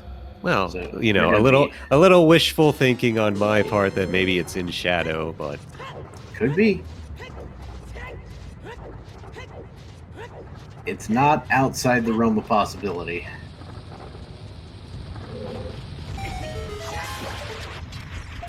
It depends. How much do you think that the randomizer loves you? I mean, it had already liked them enough for that scale to be right in domain, leading them to Bow, so... Yeah, that was a pretty lucky occurrence for them. Not gonna lie. Meanwhile, Salty just continuing on in Fire. How far are we gonna have to go here?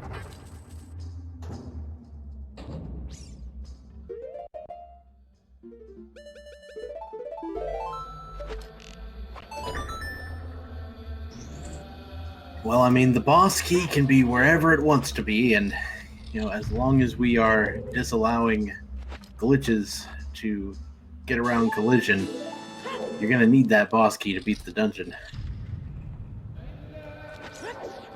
And finally, Hellknight will be the last of our runners to pick up an actual bomb bag here in Goron City.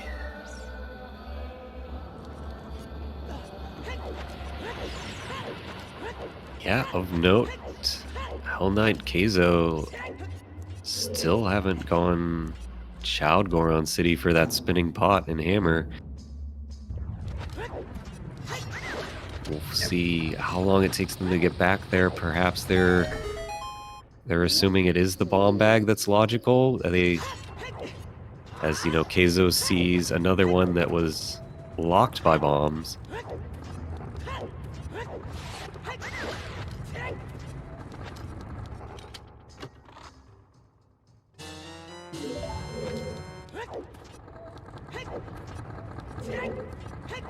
And go ahead.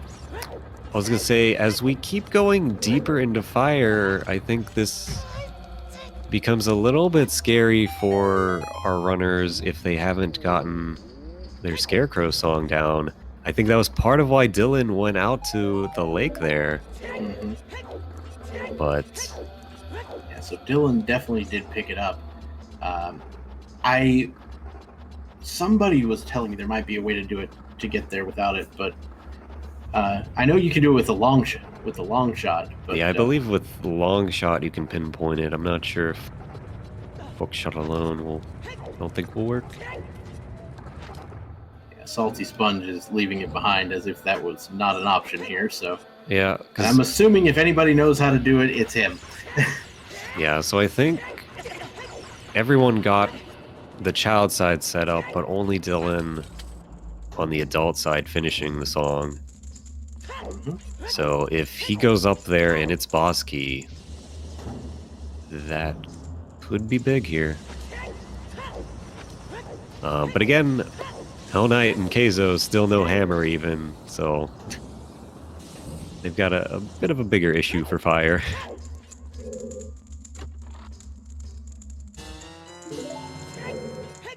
Alright, the compass chest also just turning out to be a small key today. Yeah, so it looks like 3 chests left. One of them has to be boss key.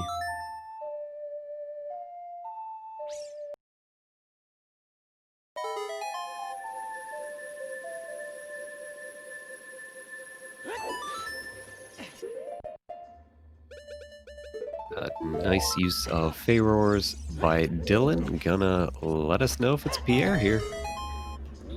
It did not occur to me that just, setting it down there, it sets it to the last door you entered. And of course, that was in the previous room.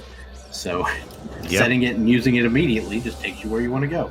Yep, That's always pretty cool. Always just remember the last door you came out of, that's where it's gonna set to in the dungeon. Easy way up for him. Meanwhile, Salty going last chance here for him up top, hammer chest. Yeah, you really hate to have to go hammer chest here. You hate to do it, but I'm actually starting to think it might pay out for Salty if it's not here. Forcing him to go get that Scarecrow song would lead him to Dins. Yeah. Could be another turn of luck. Now, another wonderful thing about this particular play for Dylan is going over to the Scarecrow's area actually nets you another couple of skulls, which again, we assume that hookshot on 40 skulls is going to be important. Mm-hmm. Yeah, and Keizo still in the search for hammer, Dins, boomerang, all that. Gets his Scarecrow song, gets out there, gonna get the Dins. All right, Dylan finds just a small key, so it seems like the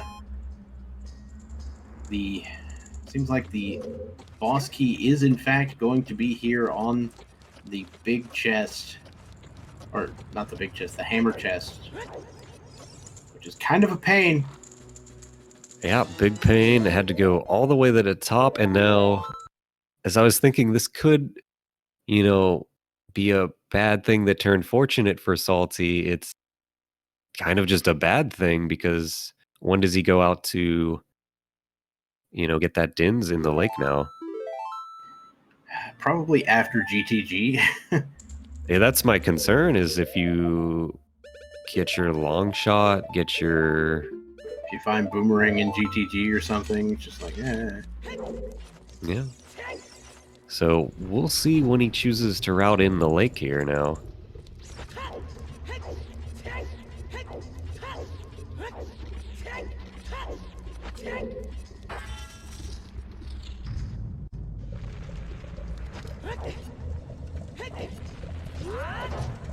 And as Dylan has 2 keys, one on the Pierre, we know Volvagia should be an item. Again, that'll let Salty know there's nothing left in fire for him. Looks like Dylan is actually going for the big,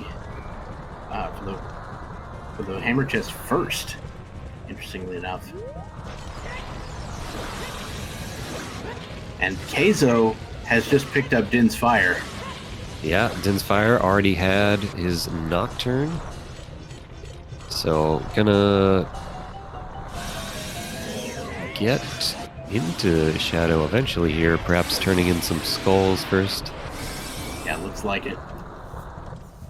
Yeah, there are a non-trivial number of skulls in Shadow Temple as well. one of which actually requires the long shot, so not particularly great, but the rest of it is pretty available. Oh, actually going to buy a shield, it looks like. Didn't have one yet. Oh boy. Buying a shield all around today.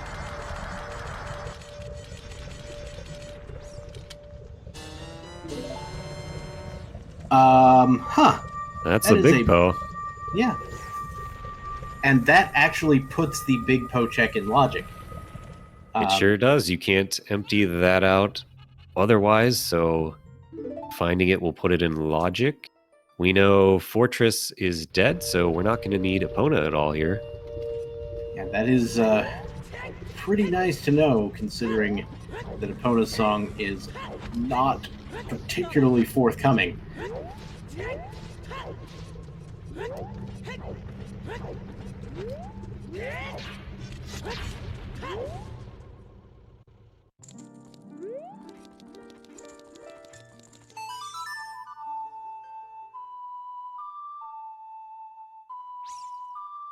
And HK gonna show us the ground jump version to get through this block push area of ice.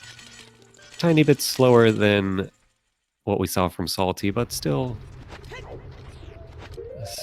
pretty nice method to learn if you're looking to speed this room up. So the way I tend to do this room is sort of a hybrid between pushing the block and using the ground jumps. So like for the first, I'll push the block forward and get the rupee on top of that pillar, and then push it right and get the one in the red ice, and then I'll do ground jumps for the rest.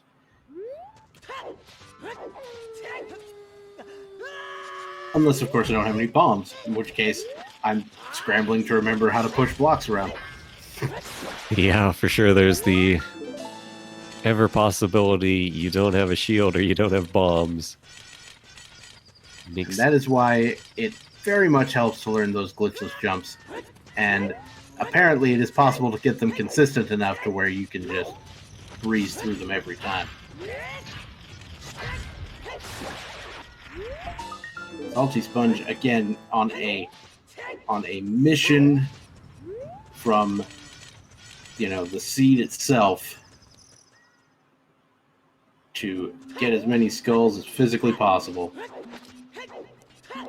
Wow, you can really just hammer home those bomb chews if you fire them off in quick succession there on Volvagia. Yeah, I was gonna say, Dylan showing off a very nice method of quick killing Volvagia with the bomb chews. Just using that other hitbox in the first little hole she enters. I believe it's 9 you need. Spam him real quick. Hit her with the sword, end the fight. Yeah, that does sound about right, 9. If you only have normal bombs, it would be 7, but the hammer hits you do also deal some damage.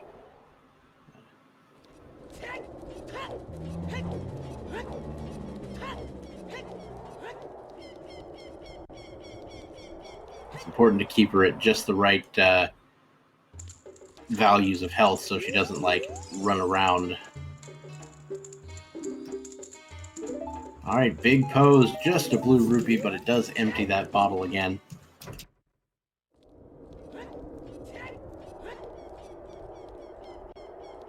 Alright, so SaltySponge, I think he's going for the Gen's Castle Skull here. Yeah, he seems to be pushing the 40 very hard right now. He's running out of checks otherwise if he doesn't get that long shot, so reasonable play here. Yeah, I'm definitely expecting potentially using that bottle that he just emptied to catch some bugs and go plant them as child here. Sort of finish it off.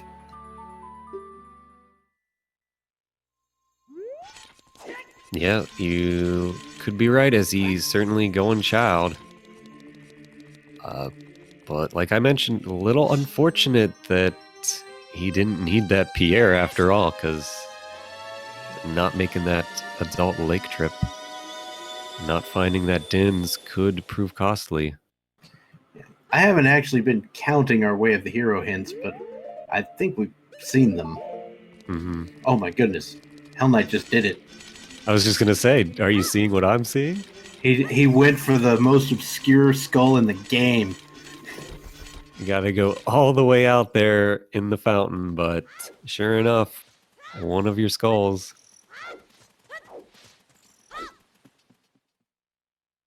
That is beautiful.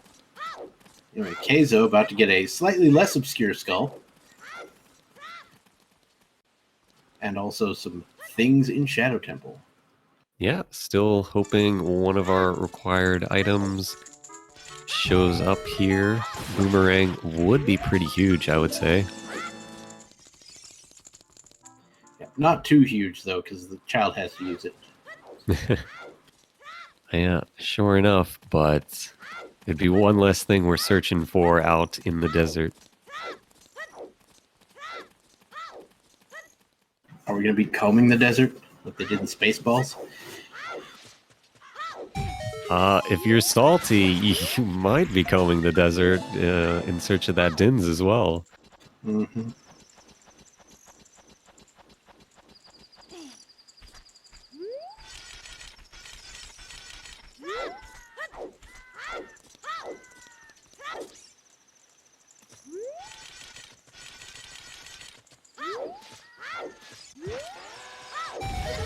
Now, the downside with Shadow is it has sort of a similar bent to it that Forest does. You've got a ton of keys that you got to find, and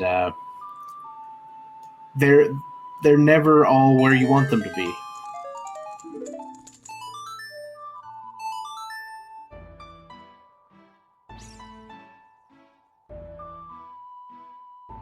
All right, and that's the last bow there in Shadow Temple. That bow is not bow locked to my knowledge. Yeah, I don't think it was based on Din's, Nocturne, Hovers, Magic. All pretty gettable without a bow. That being said, child fishing is a much earlier sphere. Yeah, certainly the game handed you the scale and said, hey, go fish.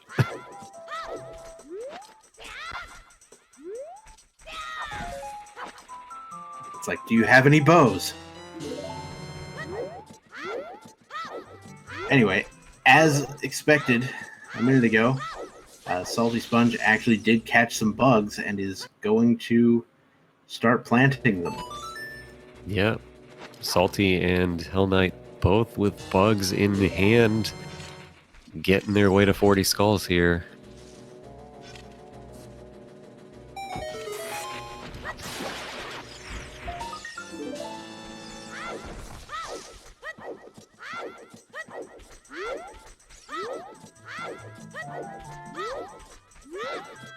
So right now it looks like we've got both of our runners on the bottom have Din's Fire, right? Yes, And the two top runners do not have Din's Fire. So the ones who have Din's Fire right now are the ones who are competing against each other. Yeah, it's an interesting dynamic. The two with Din's Fire facing off, two without it. Now, I'm also hoping for HK here. If he dips, into Chowdgoron City, gonna be able to pick up that hammer finally.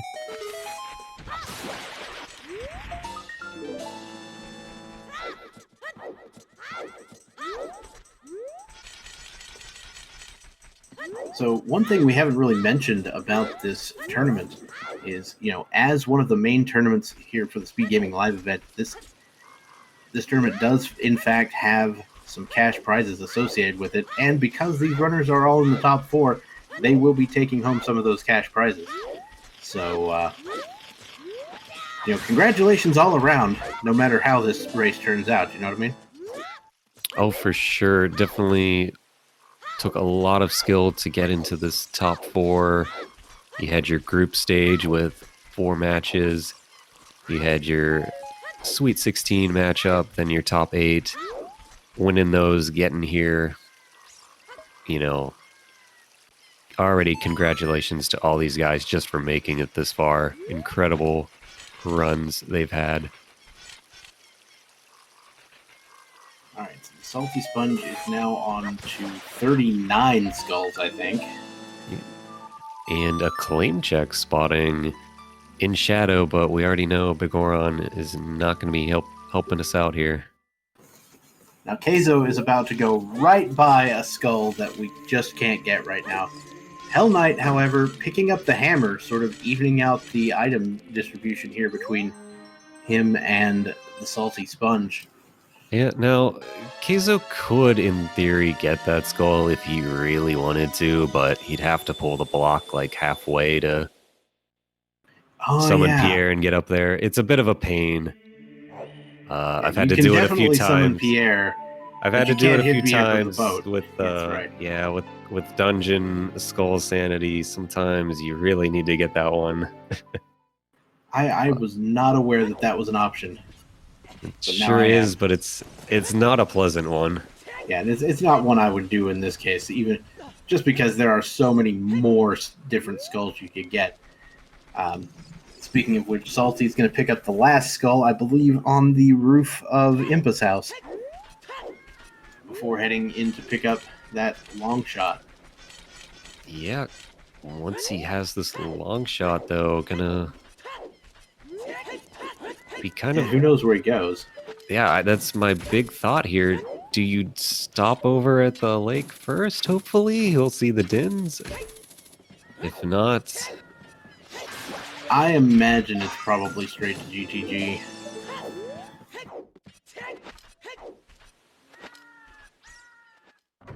Although, you know, as far as Keizo's gone in shadow, we have not seen anything useful in here. And there we go, the Salty Sponge picks up the long shot on the 40 skulls check. Well played. And he's going to turn the Sun Song on. So what are we going to do with daytime here?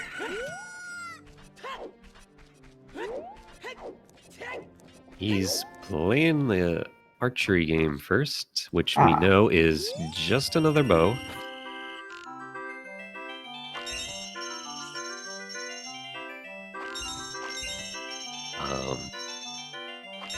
Right now, though, I would say fairly sizable lead over Hellknight, as Hellknight has to go all the way up to fire, get that boss key at the top, and then still finish collecting his skulls for the long shot.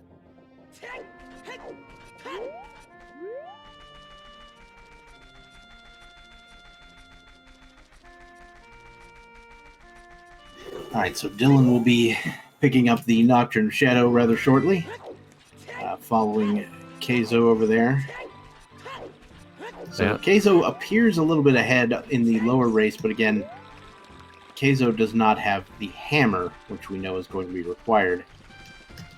Yeah, our lower race things are a little more up in the air as the runners are kind of missing some different things here. Keizo not having the hammer, but being certainly far ahead in shadow.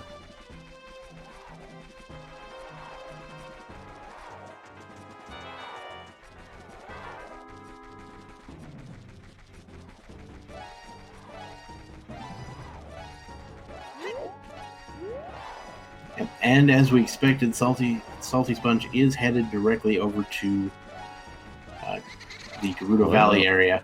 Is he? He looks like, yep, going straight in.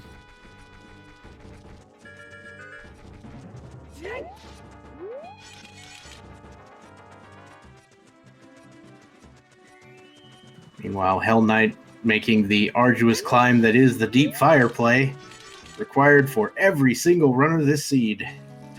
Congratulations.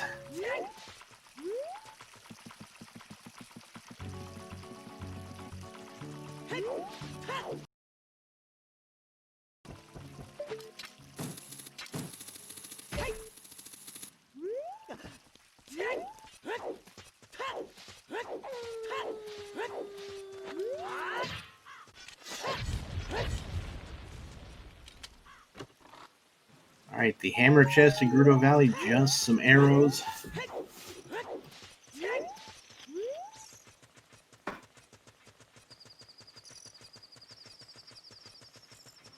Bongo has nothing as well for Keizo. So, went through pretty much all of Shadow Temple, didn't seem to find anything relevant.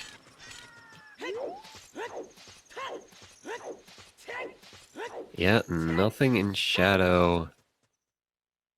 Bit unfortunate. We have yet to see the boomerang. Gonna be a likely hunt for it between GTG and Spirit here.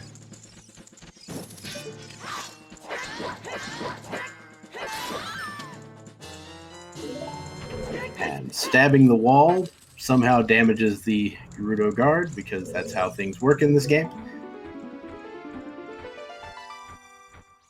It's just the hitbox extends slightly backwards as well, I believe.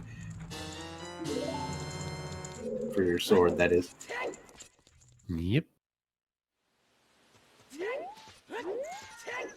And luckily, because Gerudo Fortress proper is a foolish choice, we do not have to check any of the outdoor checks, including, you know, the horseback archery and the chest on top. TheSaltySponge is setting Furoria's Wind here, likely as a potential play to return to if, say, you find Boomerang here and then you want to leave, and then you eventually get the knowledge that the light arrows are also here from Ganon. Well, that makes it a pretty quick check to move to. Yeah, could be to return.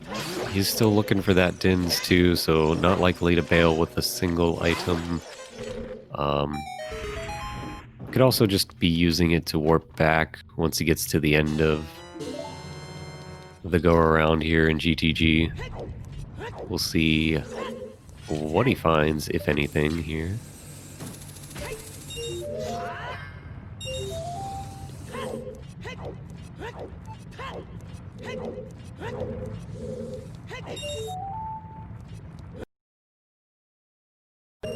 But pretty much all eyes on Salty right now, because, well, we've got the run through Deep Fire for Hellknight. Dylan just cruising on through Shadow, and the ever-exciting collection of skulls by Keizo.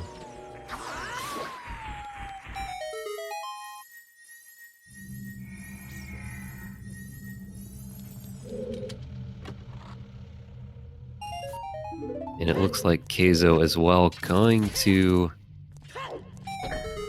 be very sure there was nothing else he needs in bottom of the well. Yeah, I mean, that does make sense, given the fact that he came in here without Zelda's Lullaby. It is just a little unfortunate for him. Yeah, a little unlucky routing, though. You know, maybe he stops and gets the skull by the like as well while he's in here.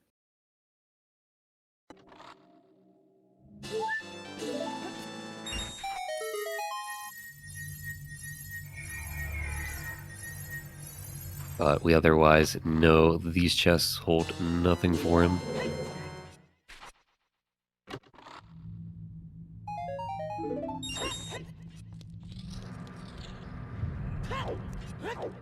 Dylan up to 37 skulls. Still a bit away there. 3 more.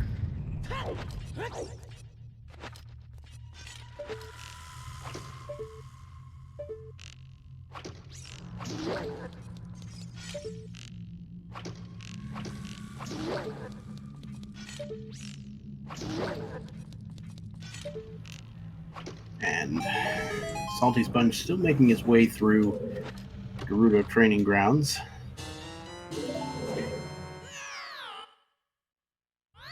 Finding lots of keys like you expect, but again, there's still plenty of items to be found as well.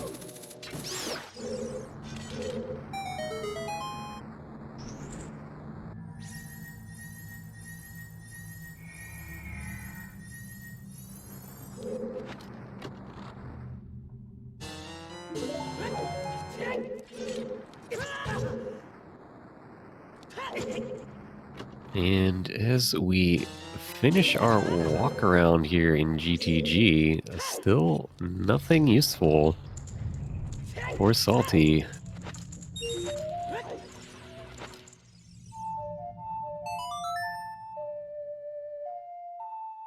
Got our handy Song of Time to check the right side of the maze. And then it looks like we'll be able to full clear the left, though we know we're not going to need that final item, which is a bomb bag, I believe.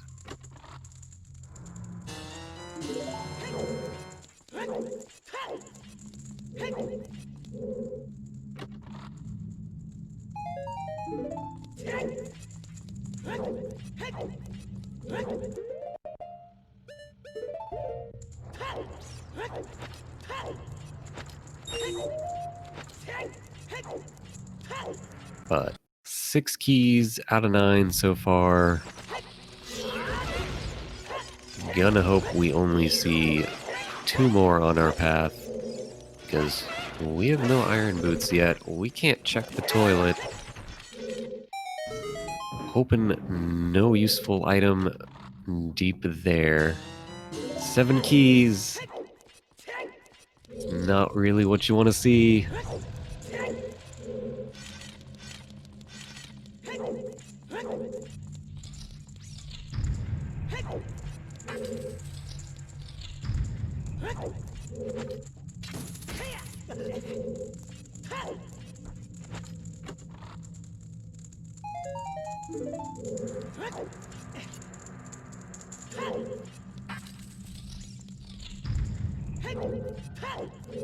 And Hellknight gonna take the quick ride down to the boss room, hammering that pillar right down there.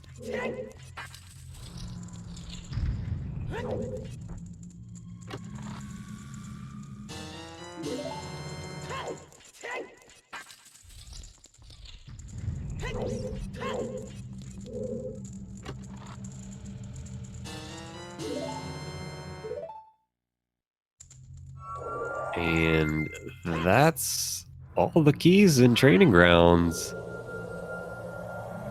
It's a lot of keys.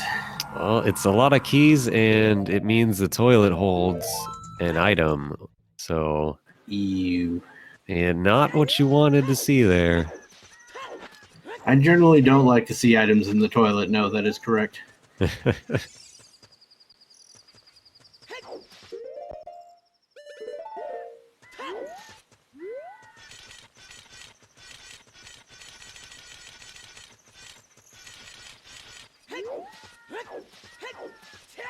Okay, interestingly enough, SaltySponge heading out to Gerudo Valley. Yeah, gonna use the bomb chew here to see the crate now. Looks like he's gonna dive to the waterfall. Will he choose to go into the lake itself here? Well, if you are a fan of the SaltySponge, you better hope so. Oh, nope. Oh, he just wanted the hint, it looks like.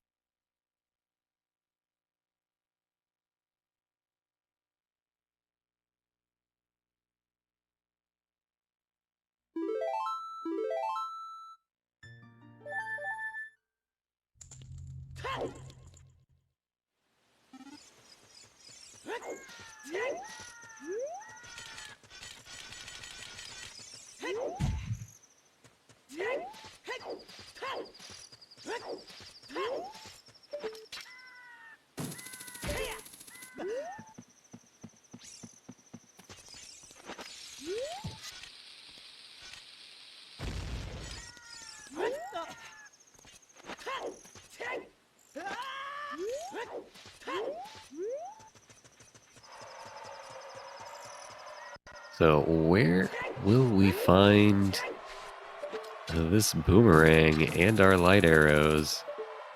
Options getting pretty narrow.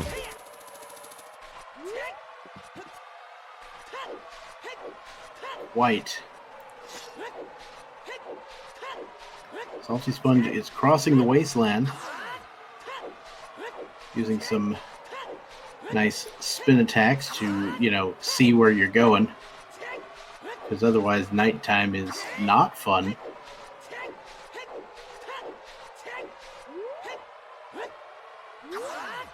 Yeah, generally much easier to see middle of the day than at night, but if you're ever having to cross this at night, cute little trick, do the little spin there, helps blow away the sand, let you see the posts. Yeah. Now, let me tell you something that would be kind of a travesty, is if the boomerang was there in the wasteland chest. Yeah, Salty doesn't have any fire source, so he could not check it. And very well could be a ring. But Keizo now also grabbing the long shot.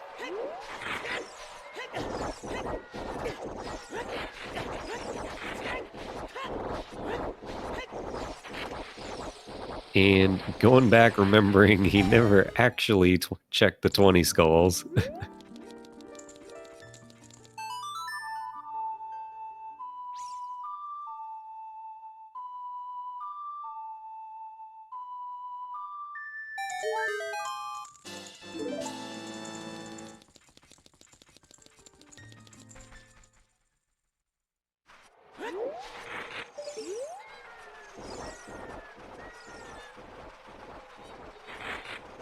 All right, Dylan heading to Bongo Bongo.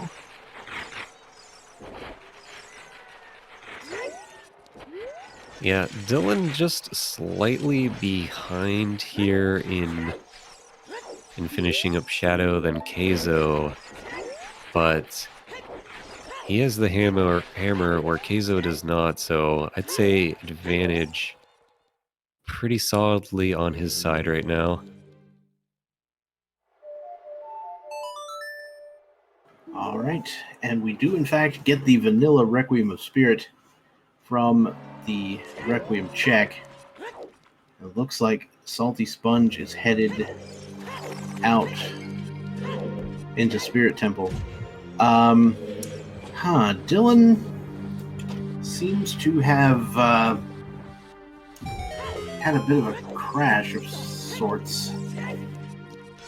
So we may be calling in our friend the Fair Play Agreement here.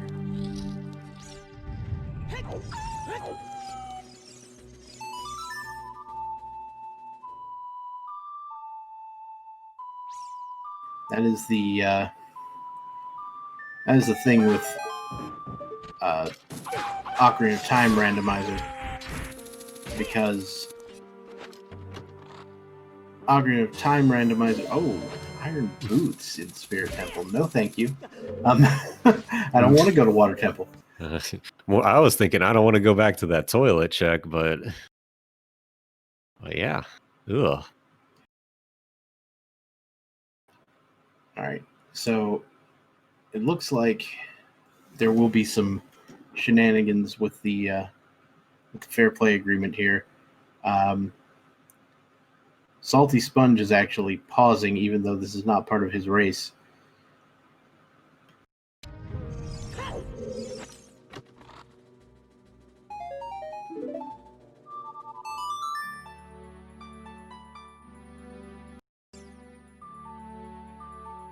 Yeah, and no key on Adult Spirit side.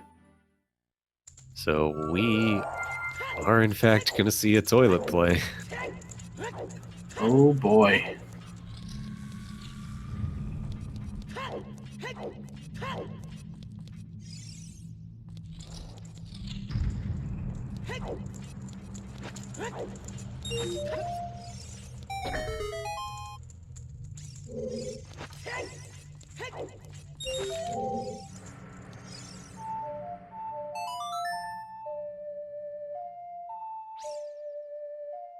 Getting those Song of Time blocks there.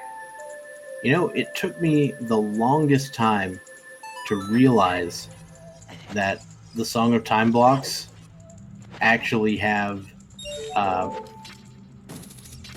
their purpose is instead of just having you play the Song of Time and blocks either appear or disappear, you're actually sending them forward or back in time 7 years. Yeah, it's certainly a cute little tidbit from the time traveling ways of Link. I was just looking at our race time here. It looks like we will have a pause shortly. I think it took Keizo a couple minutes to see the free play, the fair play agreement come into effect. Yeah, and we see Hell Knight also pausing because his opponent also paused. So they're just working out that little issue, and they will start up again at the same time. And at some point, what we're seeing is that Keizo saw that the fair play agreement was invoked later than normal, and so basically they're going to stop play, and once Dylan gets caught up, they're going to stop play and then give Dylan the 4 minutes of time that Keizo paused for here. So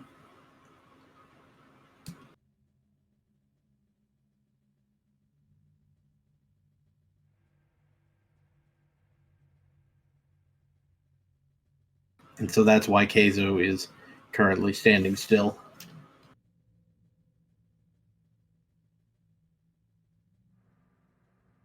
So yeah, we're gonna see Dylan get back to Bongo Bongo. That is one of the things with the virtual console is it tends to crash fairly often and with no explanation or no provocation at least. And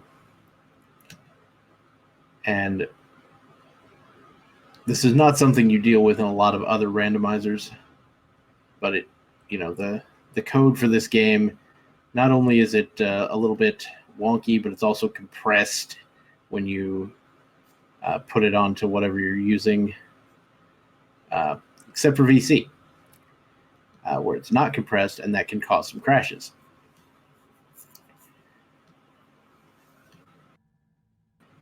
And so this was a measure put in place to help out people who experience these crashes.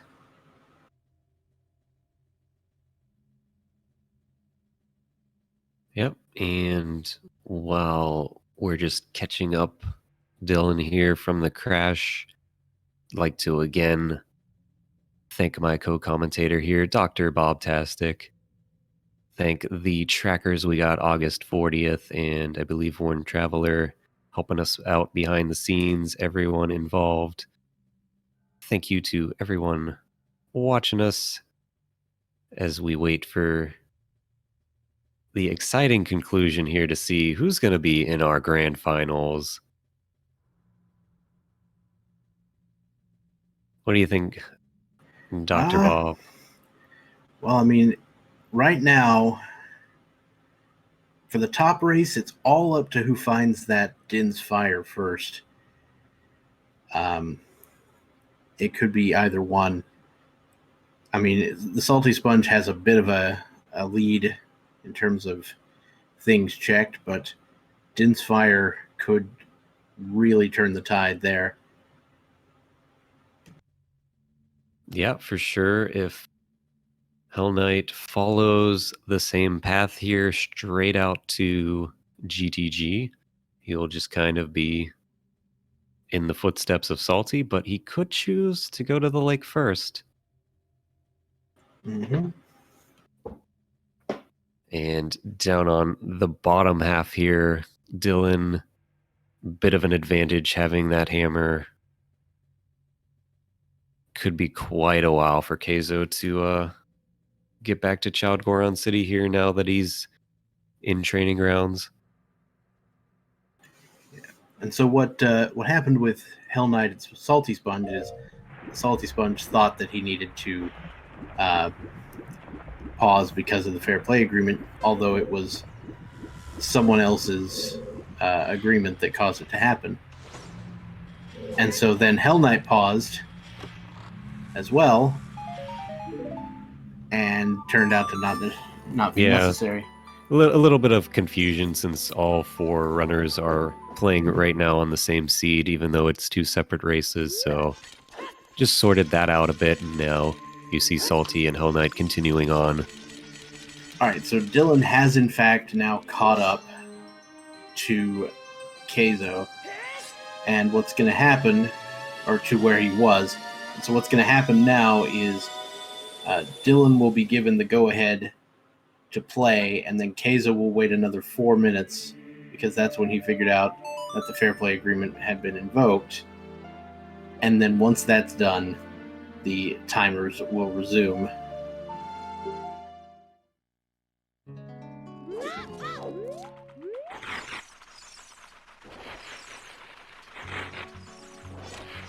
All right, TheSaltySponge is going to go out to Spirit as a child, which I am not surprised about. No, not at all. We found no keys on adult side, so if we're going further in here, it has to be this way. And he's running out of options. He's under the assumption that that long shot was Way of the Hero required. So, likely to find boomerang or at least light arrows somewhere out here. Yeah. Now, of course, the fact that we found the iron boots, though, also puts, like, you know, Water Temple and, like, Tektite Grotto and a bunch of garbage in play. Yeah, sure enough, I think we had seen HK check Tektite Grotto. Salty probably looked as well. But Water Temple, we know it has a magic. Could it possibly have something else important? When does Water Temple ever have multiple important things? I didn't think that was possible. I mean, it is, clearly, but 4 items, with only 4 potential items in water, that's got to be the worst feeling. It's certainly possible. I certainly played a seed last night where magic, dins, and a bow were all in there. Ew. Thankfully, the only one we needed was the dins, and it was hinted, but every once in a while, water will sometimes mess with you and steal away some of those items.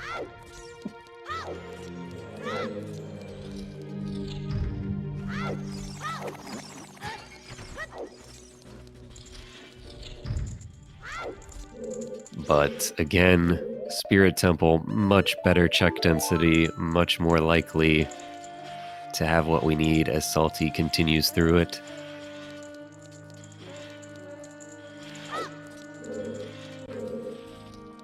HK gonna hit up training grounds first. Again, just very reasonable, smart plays from both runners here. Oh my goodness. I don't know who found those setups, but that's beautiful. That is actually known as the Raichu. Happened in the co-op tournament that Hell Knight's been helping to run a little bit earlier. Didn't it happen at actual GDQ? Or was it the GDQ one? Yeah. Run? You're right. I'm sorry. Raikaro has been in GDQ and that tournament that I confused which one he did it first. That being said, I'm reasonably certain that's not how he did it, but somebody found a nice setup to get it done. Yeah, well, he just kind of tossed a chew down there, you know, kind of randomly, and it paid out by hitting the switch, and everyone popped off, and then now people were like, well, let's make a setup. People did the research.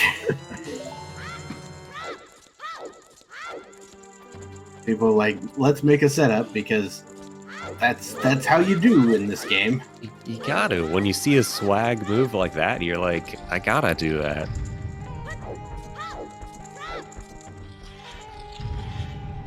And we see Dylan getting the call to continue here, fighting Bongo Bongo.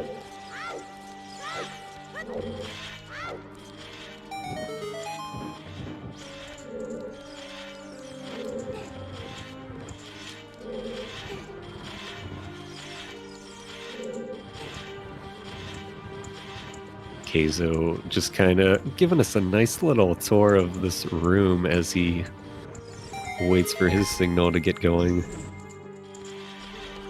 It ought to be fairly soon when that happens as well.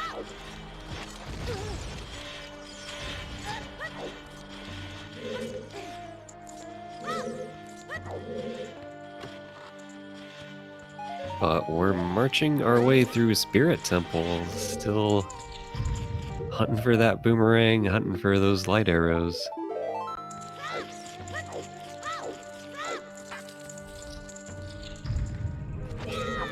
And while we know where Din's is, Salty's still thinking that could potentially be up here too. Well, maybe those iron boots will lead him toward potentially wanting to go to Water Temple and then finding Din's there at Lake Hylia. Yeah, for sure. If Spirit does not pay out, it will most likely lead us over towards water. But nothing on the child side, so I'm gonna head back adult to finish off Spirit, it looks like. Mm-hmm.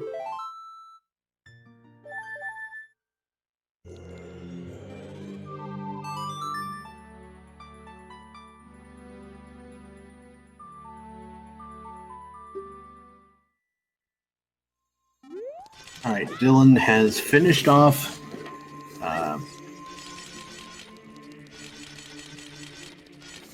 Shadow Temple and is going to be able to get that long shot.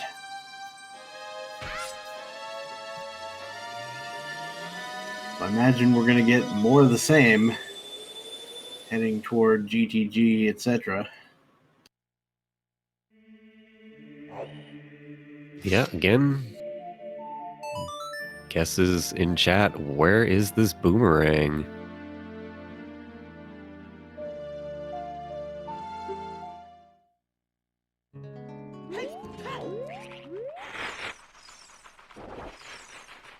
Like, you just got to figure out where Donkey Kong hid his hoard. Wait, that's a different game. No. These guys can pick up boulders with relative ease now, so it's the same game, right? Oh, yeah. You're right.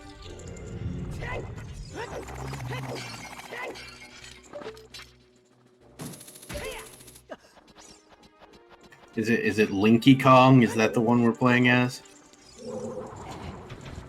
Yeah, Linky Kong, the legendary member of the crew. Didn't you know about him?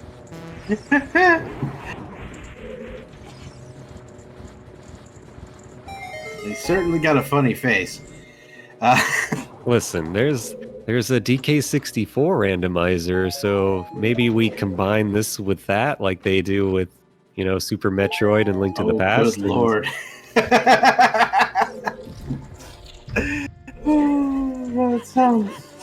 That sounds like a thing. Sounds like a logistical nightmare. Someone get on it. Oh my.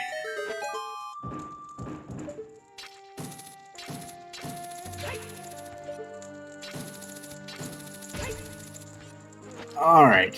SaltySponge. Opening more chests in Spirit, like you do. Still nothing, and of note, we also still don't have Mirror Shield, so there's going to be 3 things in this dungeon that we are going to be unable to procure. How awful would it be if it's Iron Boots, go to water, get Mirror Shield, come back, Boomerang on Twin Rova? I mean, that is pretty awful. I will give you that. And the seed has already been pretty awful, what with the 40 skulls requirement. All that mess.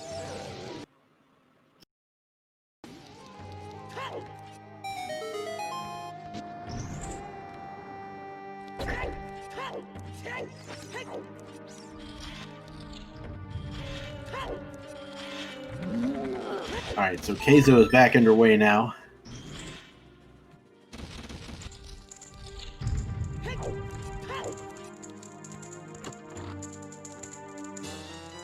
And in the department of no surprises here, Dylan also heading over to Gerudo. And a Zora tunic in spirit. Oh no. We only got 2 more checks in spirit here, the hand and the one with Lullaby.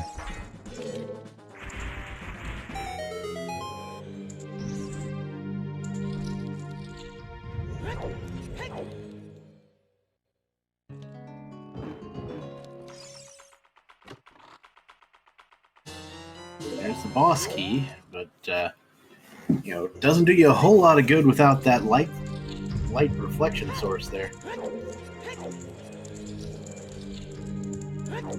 Yeah, Salty gotta be shaking his head at this point. Again, wish we could see it, because he's gotta be thinking, where are these items? I've ran through GTG, I've run through this dungeon. What more does this game want from me? Well, once you go to the lake, that's for sure. And then it might want you to go to the dungeon in the lake. Now, one, major downside here is you know how you can lower the platform with the light on it? Yep. Potentially. Bloopy, nothing for spirits. And yeah, you could, as you say, lower it, but unless you melt the face, Yeah. the lights will not stay in place. Well, I mean, you won't lower it without the mirror shield anyway, but... Yeah, again, no mirror shield. Yeah, you absolutely have to melt the face. I found this out the hard way. Alright, so where is the SaltySponge headed at this moment? It's gotta be to the lake. Looks like he might be going Tektite Grotto first, which I don't believe he checked on the way.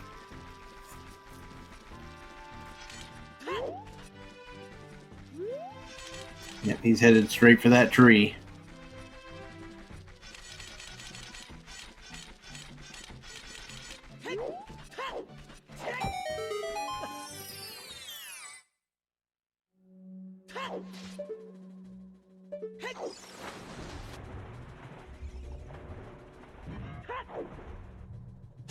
Oh, that is the boomerang. It is the boomerang.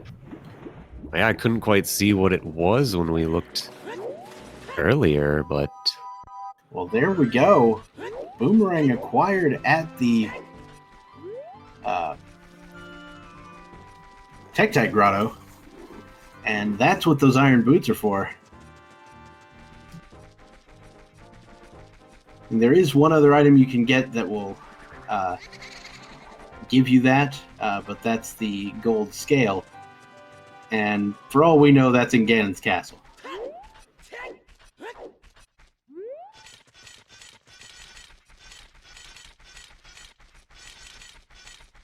Right, now our second runner reaching the Wasteland chest. Also the second runner to reach the Wasteland chest without Din's Fire.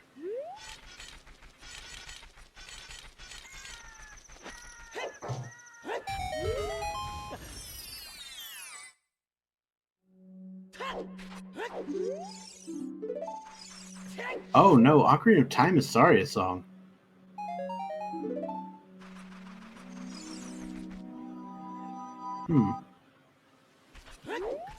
Oh yeah, it was Burning Cack that was Epona. Okay. I'm not confused anymore. Mm-hmm. So that's... Yeah, Ocarina of Time had to be Saria's song. That was the only one left. So that's big for where Boomerang is. I assume our other runners looked at it along the way. I know HK did.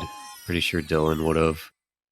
So for Dylan here, already having everything but light arrows and Rang, he's gonna be able to speed up the process here, get the irons and leave. Yeah, that is gonna do him some real good here.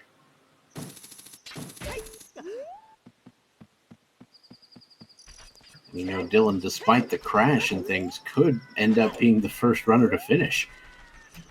Yeah, he's certainly looking like he's in the best position right now. Now we still need to find the light arrows. Yeah, And there's always that awful possibility that the light arrows are just in Ganon's castle. I'd say pretty likely at this point with how much we've cleared. And it gets even more awful if it's behind the third strength upgrade. Although, again, third strength could just be sitting in there too. Yeah, that's true. We've cleared most of the seed here.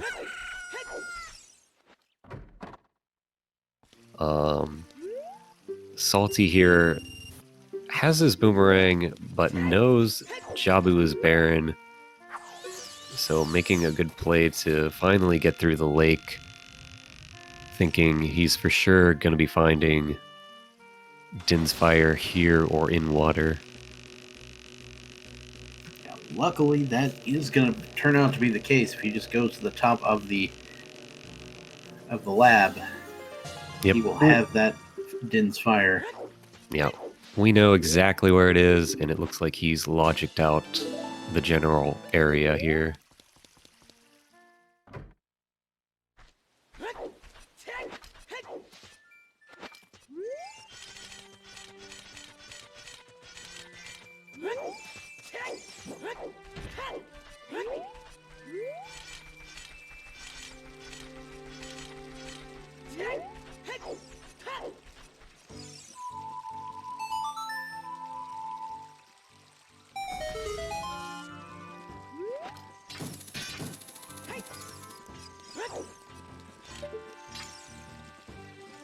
And first things first, find the stupid crow so that you don't get bodied off of the ladder.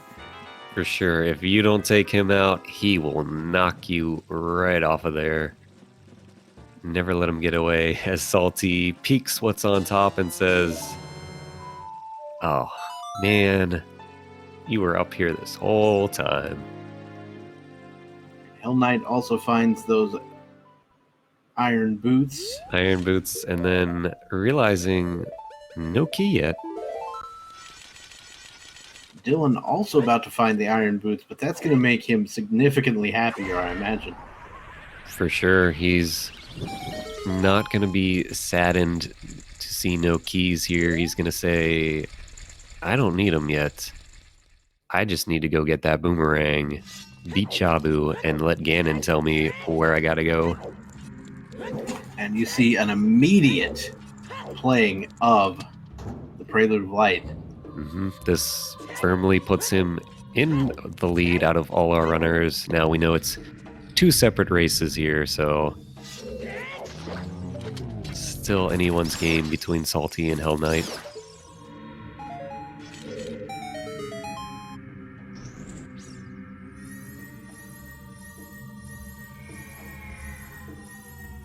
So on that side, I would say, again, Salty, a bit of a lead here. Yeah. Now, with him being the only one of them to have found Din's Fire, that is a pretty big deal.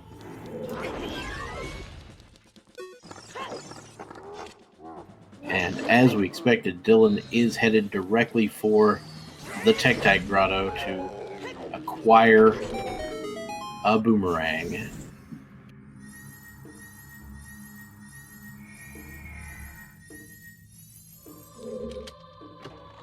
We'll get us a quick Jabu play.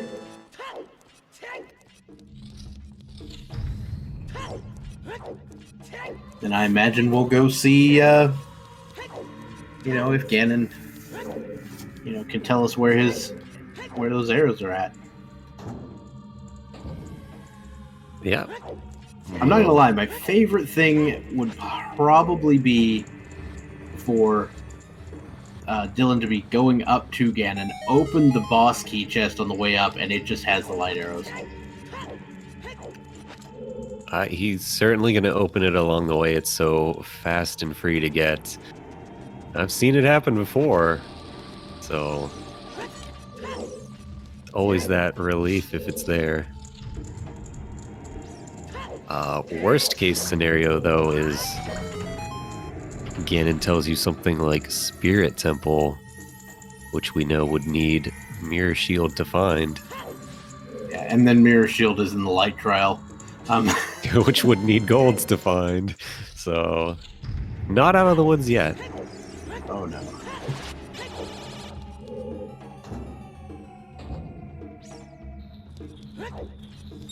Though luckily we will not find the golds in the woods, if that is in fact foolish.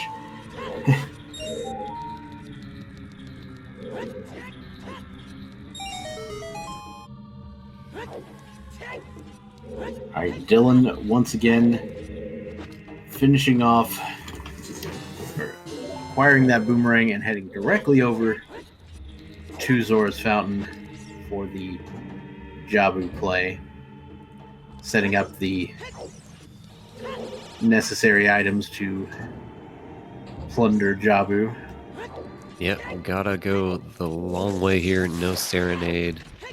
Unfortunately, didn't have that Pharaoh's when he was up here. Only Keizo has his set in Jabu as a child.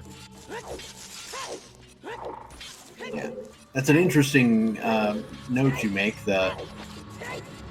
One of the upgrades to the randomizer is that they actually separated out the child and adult Ferori's Wind, so that you can use them to teleport between areas as both runners, or as both ages. Yeah, very handy to be able to do as both ages. I think it's gonna potentially become even more valuable as we see Season 4 with these random spawn locations.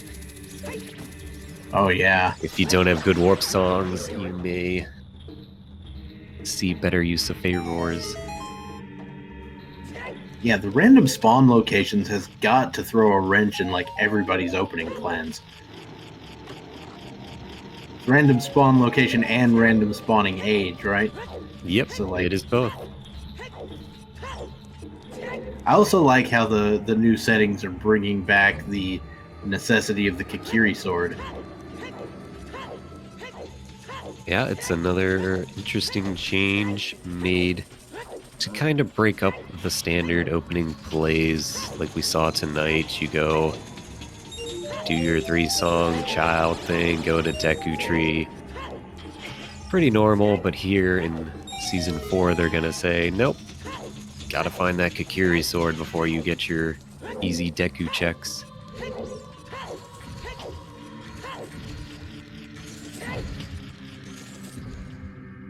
So, very exciting things on the way for Ocarina of Time randomizers moving forward. Season 4 gonna start very soon. Keep an eye on that. So we keep an eye on our racers finishing here, looking at the grand finals tomorrow. And it is looking like Dylan Meeble will be taking his race potentially, depending on where these light arrows are, of course.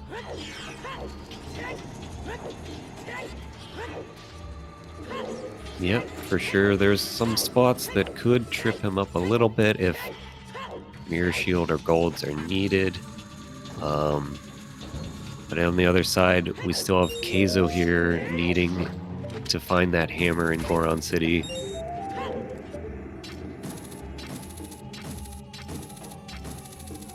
Puts him a little bit at a disadvantage, even having everything else now.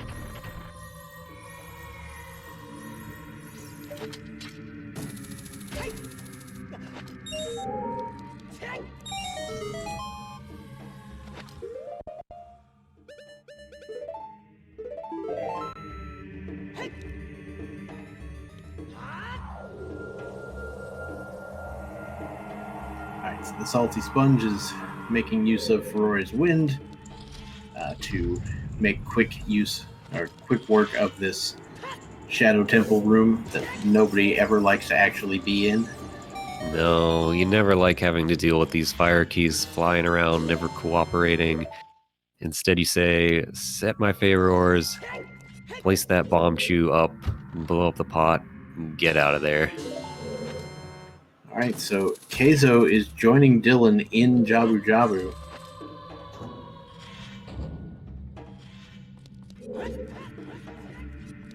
So we're going to see some simultaneous Jabu times.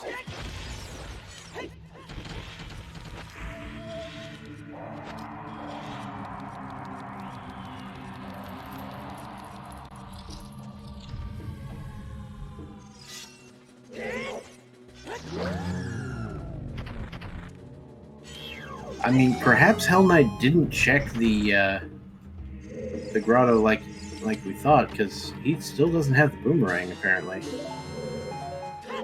Yeah, I thought I saw him look at it. Again, though. Yeah. I was going to say, it's possible you could have looked at it and maybe thought you saw a stick or a bow or something. A bow would be inaccurate, of course, because you already have one. But yeah, I know when we were looking at it the first time, I couldn't quite tell and thought maybe it was some arrows or something of the sort, and then we later found it was the boomerang. But also to note, he is still looking for that Din's fire, knows it can't be in Jabu, so right. So nothing perhaps wrong with that. Yeah, just prioritizing the hunt for that first.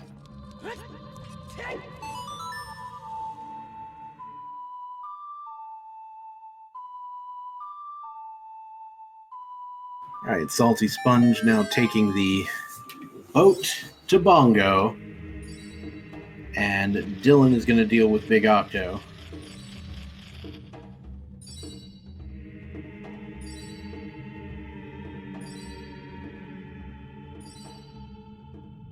Yep. Just let him knock you around, then turn around and jump slash him in the back, as the case may be. Yep, and then you use your Deku Shield for a fun little ride around the spikes. That is definitely something you can do.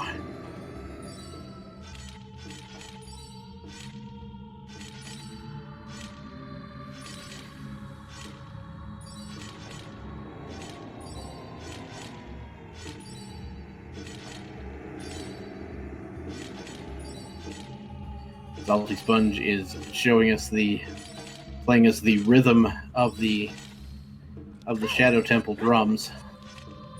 You know, they're kind of like bongo drums in the background, anyway. This could be Bongo playing you the song of his people. Based on what that dungeon looks like, I don't know that I want to hear the song of his people. But Dylan, very nice boxless strat there to get to Baronade. See if we can get the nice quick kill here.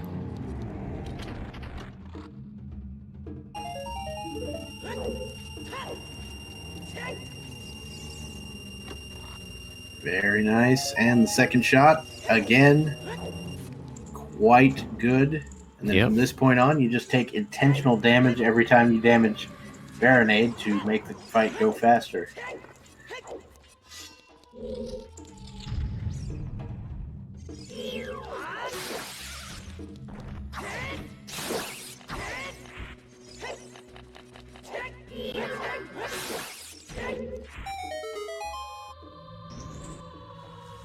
And for those of you watching with us, maybe newer to randomizers such as this, thinking, man, this sure looks tough. Well, I'm going to say, don't be afraid, don't be intimidated to join in. These are more of a nice logic puzzle, if you like those. You know, our top runners are going to show you the best of the best strats for fighting and everything, but this game, not so much focused on the fighting. It's very simple to join in. A lot of helpful people in the Discord. And I mean, it is very important to learn your boss strats and everything, but it's just playing it casually can be quite a fun experience, even without speed running the silly thing. Exactly. If you enjoyed Ocarina of Time in the past or other Zeldas, I mean, it's the same game. We just take the items, shuffle them around. There's still logic in play when the seed is created for you that you'll always be able to beat it without any crazy glitches or anything. Yeah. In the settings we've got here, there are a few glitches that are sort of enabled within logic, but you can absolutely turn those off as well if you're just having fun,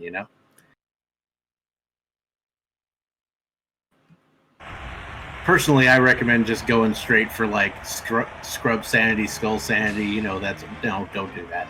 Please don't. Please, I'm trying to encourage people to play and have fun here, not jump in on the deep end of the pool here. The entrance rando, no.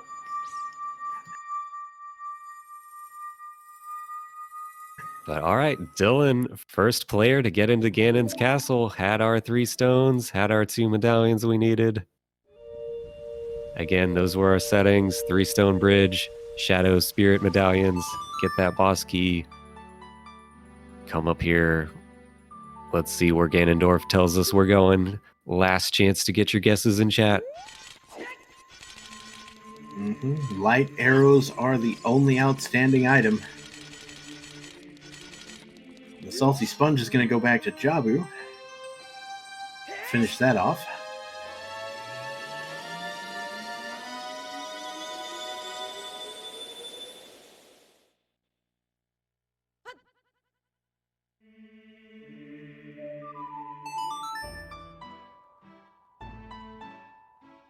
Yep, Salty looking in good shape here as well.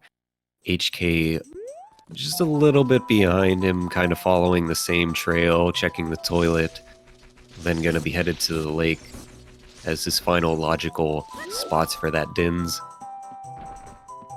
Alright, Dylan did go ahead and finish or check that chest on the way up. Turned out to just be a heart container, so we still don't know where the light arrows are.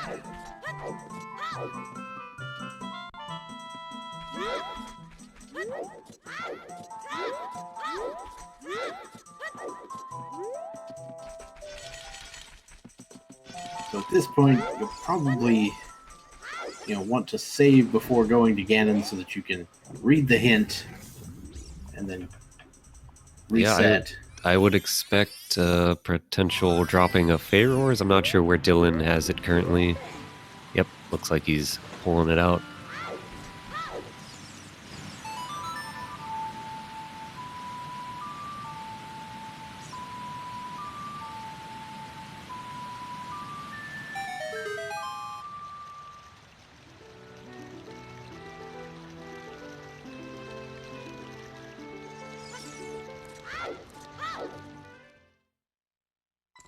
And did you catch that? I did not. I think it said my castle, but he went so fast. Not doing us any favors. Well, the fact that he's walking out and not playing the ocarina speaks volumes. Looks like I was right. It is, in fact, somewhere in Ganon's castle. Potentially behind gold gauntlets.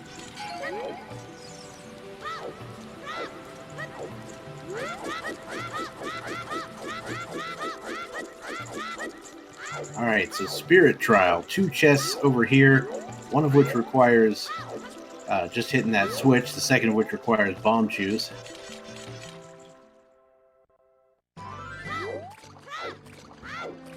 Or you can just put your bow through the wall. Sure, that's cool.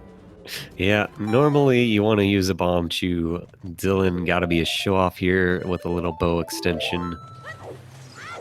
And rewarded with the wrong kind of arrows. In before we pick up the ice arrows as well. Before the light arrows. How many of our other major items can we see first? Maybe a mirror shield, maybe Yeah, maybe. a gold scale. All right, so we've got the forest trial, which for the longest time I thought you had to light the torches to get the chest. No, you just have to kill the Wolfos, and there it is, the light arrows sitting in the forest trial. It's that easy. Looks like Dylan gonna be our first finisher.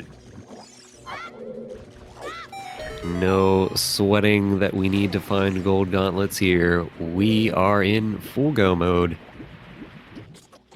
Just Definitely a relief for Dylan not having to go on a wild goose chase for an hour. Yeah, still gotta have those nerves running right now, thinking, where's Keizo? Is he running up here with me? How close is it?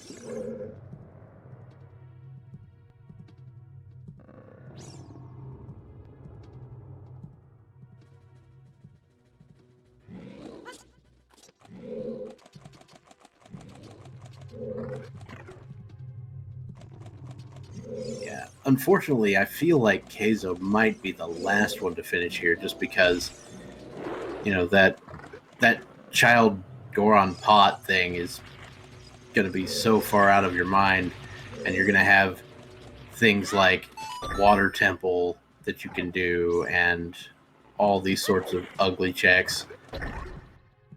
Yeah, it's really unfortunate for Keizo. We did have a Goron City Way of the Hero hint. He must have assumed it was purely that first bomb bag we found. Yeah. Or perhaps thought he checked the spinning pot already, orphaned it off. I'm not sure exactly what happened.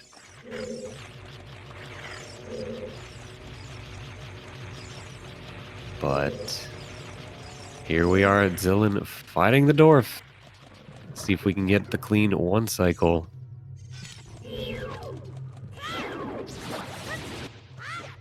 Dylan went ahead and did the stored BGS jump slash, and then switched over to Master Sword and all that mess, so we wouldn't have to switch again later. Yep. Optimizing everything down to the last second, even our menuing here in the fight. Yeah, menuing is actually the hardest part of this game. I don't know if you knew that, but it is. Oh, it's certainly tricky to be fast with, but not a problem for Dylan. As we get Ganon. Gonna bop away that sword. Already got our hammer ready.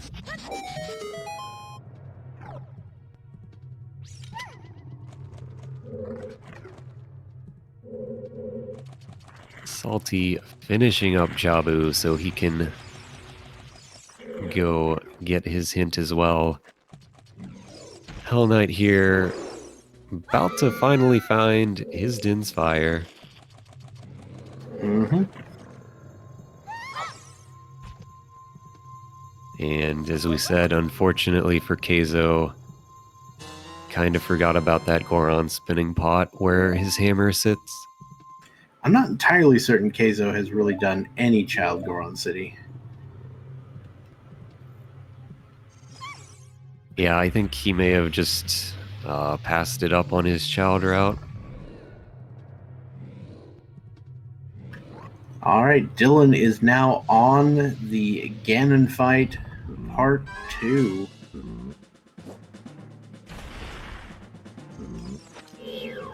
Or about to be, anyway. Yep, he's got the This will help. be bacon soon. Help from our friend Zelda.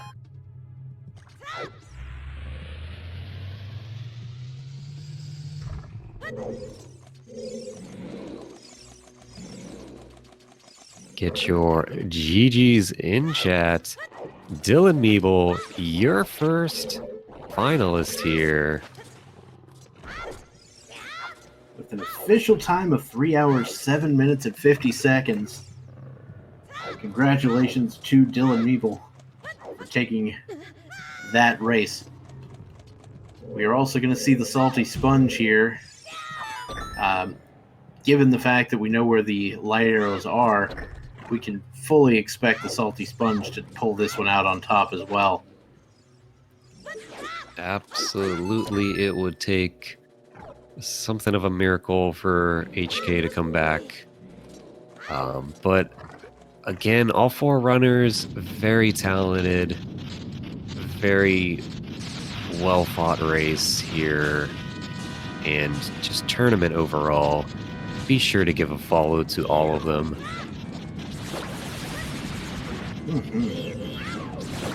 Absolutely.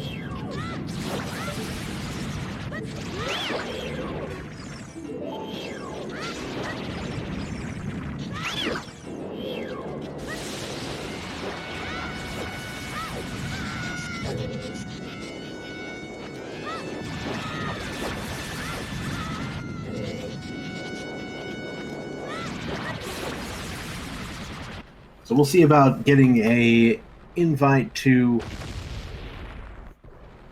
Dylan if he wants to come in and talk to us about that seed. And meanwhile, we will follow the TheSaltySponge and Hellknight and Keizo as they continue the rest of the seed.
All right.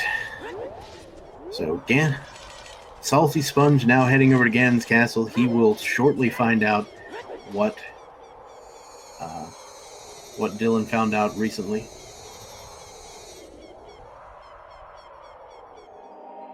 Yep, gonna be nervous for a second there, thinking, uh-oh, light trial possibility, but then quickly we'll find those light arrows, and we will have our grand finals set up here. Dylan Meeble and TheSaltySponge with, might I remind everyone, a big cash prize for our winner here. Yeah, certainly not a small number. So definitely be sure to check out the finals. I expect a very close match here. Even though, you know, Salty and Dylan not competing in this one, but their time's going to be very close.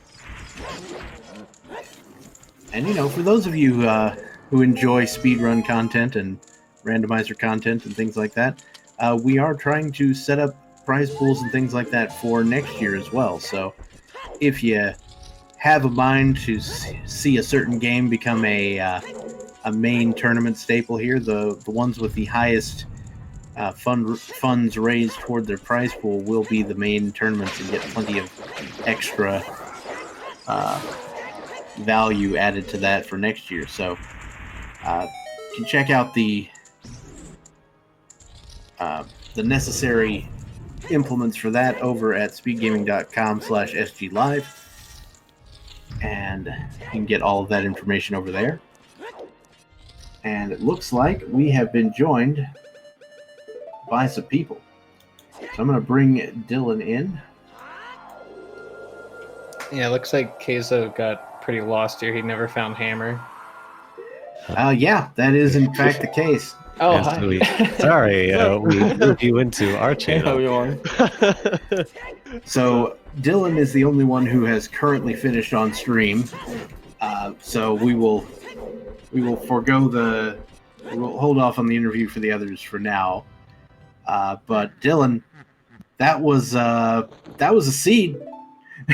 Yeah, I don't know. I think I got routed it. The Din's Fire and Lake was pretty lucky for me. I mostly went for Pierre, just in case it was required for fire, as well as just the 2 skulls, since I was still like soft playing toward 40 skulls. And, Yeah. Absolutely. What I was thinking when you did it, I was like, well, we're going to fire soon, so sure, pick up your Pierre. And then there it was, Din's. You were the first to find it.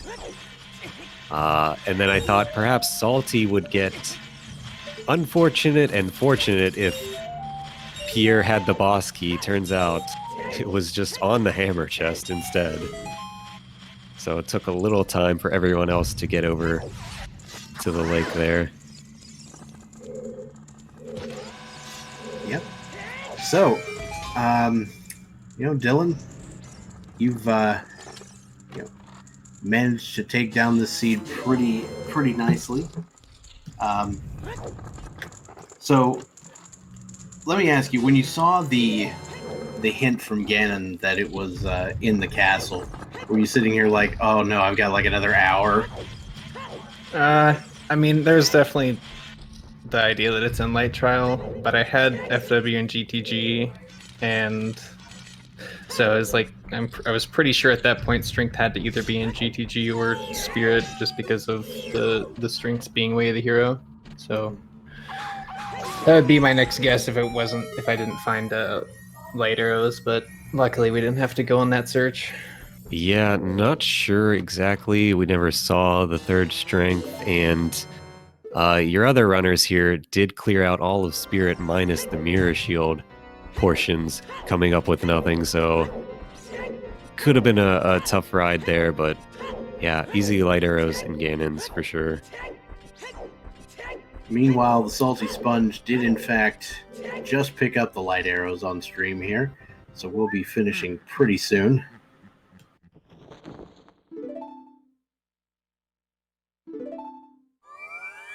But yeah, again, crazy seed. Was there any maybe hope that 2nd hook shot wasn't going to be, fully needed outside of perhaps logic, thinking maybe Ice Cavern would give us Requiem, or were you just resigned that this seed was going to really make you work the whole way through? Yeah, it was scary because Lens and Hookshot were in Dodongos, so obviously it seemed like Hookshot was Way of the Hero because you most likely needed the Hookshot to get 40 skulls anyway, but the Lens was like always on the back of my mind, so it was either I hard commit to 40 and just cross immediately, or I go to Ice Cavern still getting skulls along the way and see what song I get there, and yeah, just kind of played the rest out for me of just going through Shadow with the unfortunate crash on Bongo, but Virtual Console, like I'm not entirely certain what causes all the crashes there, and I'm assuming nobody else does, or we would have fixed it by now. Yeah, it's pretty much entirely random for the most part. At least like you can't prevent it as the player most of the time. Yeah, I think if anything, it has something to do with like memory injection or something like that, from the fragmentation of it and how it doesn't like it. It's a mess. We got the SaltySponge on the Ganon fight now, so we'll be having him join us pretty soon.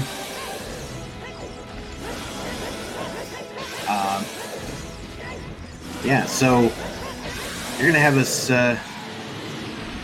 So I'm assuming you've scheduled, or the finals are scheduled for sometime tomorrow. maybe they're not actually scheduled yet, but that's the plan. Yeah, I thought I saw a message earlier. It said like 2:30 Eastern time, but I'm not sure if that's confirmed. Yeah, I believe that is the tentative time here. Hopefully, be able to fully confirm that a little bit later. Make sure everything's running on time. But yeah, tomorrow afternoon. What are your thoughts facing off against Salty here in the finals? I'm pretty happy with it. I pretty happy to make the finals in general, and glad it's against Sponge. And also, it's a little bit more exciting because I had to beat Namaha to get here, and obviously you get to beat Namaha a couple times there. Yeah. Is this Salty now gonna get revenge for his co-op buddy, or can you take them both down? Well, we'll just have to wait and see, I guess. I'll do my best. Not sure, but we do in fact have bacon for the Salty Sponge with an official time of 3 hours 19 minutes even on racetime.gg. Congratulations to the Salty Sponge, and welcome to the chat. We had you sitting here for a bit. Sorry about that. No, it's all right. And we can go ahead and confirm that as Hellknight, Hellknight is going to play on for a little bit here, but eventually did decide to throw it in. So I thought we'd let Hellknight join the conversation as well, just because don't want to have him waiting around too. Hey everyone. Yeah, congrats Salty, and Hellknight unfortunately didn't quite work out tonight, but top 4 still very impressive for you. Mm-hmm. So I have one question immediately. What is did Salty do the bomb shoot trick, or did you already have the bomb bag for the hammer in Golden Pot? I believe he already had the bag. Yeah. Okay.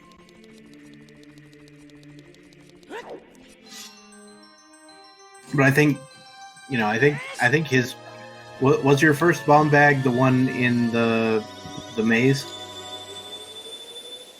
Mine was Death Mountain Trail. The fairy at the top was my first bomb bag, but I had already killed King Dodongo with shoes at that point, so it's just like, whatever. It was a bomb bag in Trail? Yeah, the fairy up at the very top. Did I skip that? Yeah, I believe so. You were you the one who had the issue falling off of the top of the mountain there? When you with the Tektite that knocked you off? Oh shit. I did not realize I skipped the fairy. Yeah. Oh, I mean, I thought maybe you were just skipping it because it wasn't even remotely in logic at that point, but yeah. Yeah, I would have. I planned on doing it. I just. Okay. Yeah, then oh my god, that would have made everything way more competitive, because then I would have had the bomb bag when doing Go on City as child. Yeah. Which would have given me the hammer way sooner. Okay. It would have been a pretty hot race there. Yeah, just a little bit unlucky that an out of logic check there happened to have a second bomb bag. Now, what I'm wondering, Hellknight... I had more than enough bomb shooters. It's my fault at the end. Yeah, for sure you had the bomb shoes, but it's just unfortunate placement in the seed. Now, what I'm wondering, Hellknight, is I think we saw you check the Tektite Grotto at some point, right? Yeah. I was just wondering why, for some reason, we don't have you marked as having the boomerang right now.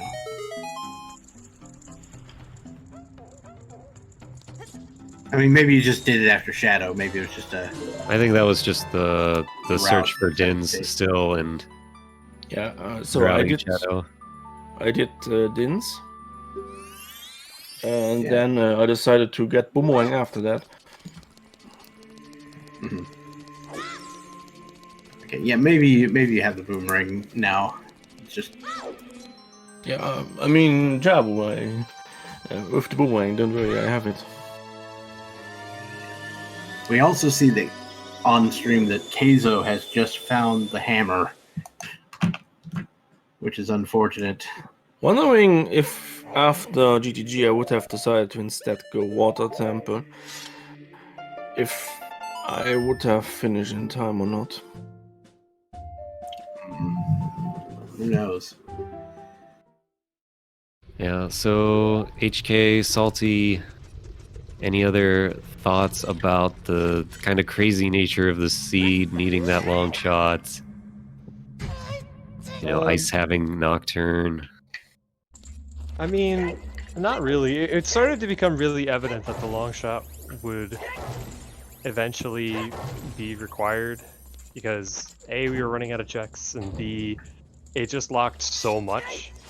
I do want to ask a question, actually. I am missing a way of the hero. I have Kak, Dodongo's, Lanlan Ranch, and Goron City. Yeah, that's all I have too. Yeah, we're missing it as well. Oh, damn. Yeah, I'm thinking maybe it was a second Kakariko or who knows. It was probably the two hint stones that nobody ever goes to, like the Hammer Grotto in Hyrule Field and the one next to Hyrule Castle. Probably in the lake. Like both of them.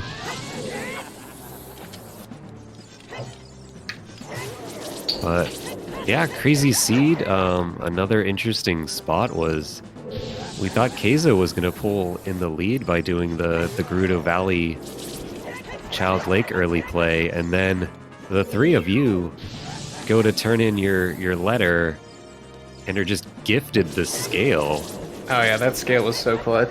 MVP scale right there. Yeah, because Keizo had done the child fishing at like 8 minutes, and had the bow well ahead of everybody else, but unfortunately for him, the seed just decided to be merciful with that scale to everybody else. Yeah, I actually did like a tiny bit of research before the match, and I saw that Keizo liked to do Valley after Lanlan a lot of the times, and so since I hadn't checked it, it was kind of like always in the back of my mind. So I was trying to think of how I wanted to get there after Domain anyway, and then yeah, the scale was just perfect. Yeah, because we were like, oh no, he's got the bow and no one else has an easy way there. Oh hey, the scale. I mean, theoretically, you could have gotten your first bow in Shadow Temple if you really wanted to. Dylan knows. I think it's Dylan knows all about the bows and Shadow. Oh, yeah. They're always in there now. But yeah, grand finals coming up. We talked to Dylan about it a little. Salty, any thoughts on this matchup? It should be a lot of fun. That's for sure. I don't know. Dylan always seems to wake up in brackets. So hopefully I can get revenge for Namaha. Yeah, I definitely expect it to be a pretty close match between the two of you, and probably decided by some obscure check that needs to happen. Oh, shout outs to Hell Knight getting the most obscure Skulltula in the game. The fountain one? Oh, the fountain one?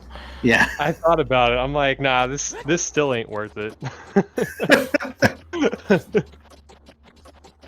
Yeah, but without the boomerang, you have barely 40 skulls you can get, Just one hook shot. That's not enough. That's not a lot.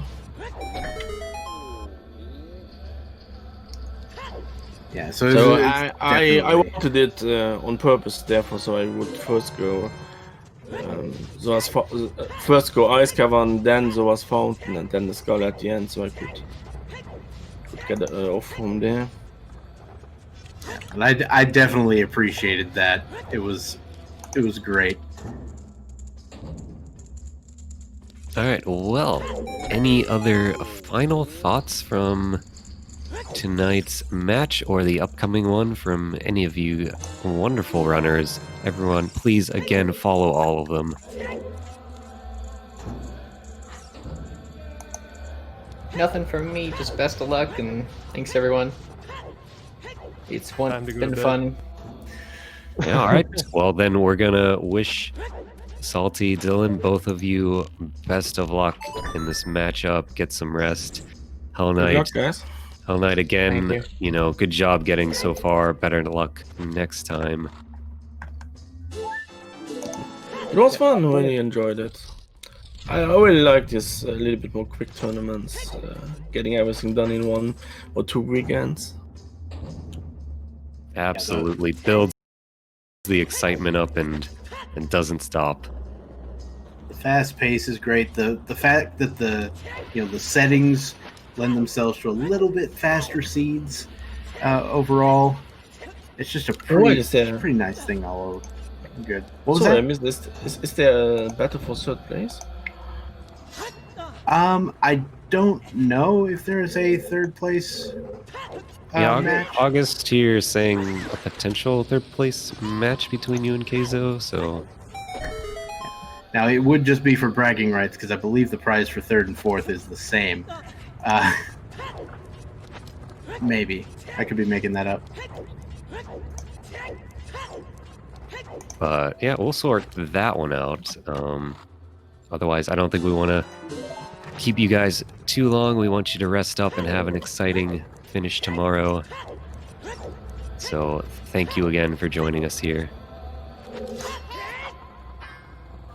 Yeah, no problem. Thank you. All right, and we're gonna go ahead and follow Keizo here, who's still got a little bit of race left to do. He's gonna keep playing, so I'm gonna keep talking. It's the general play. Yeah, unfortunate for Keizo. That boss key in fire all the way at the top.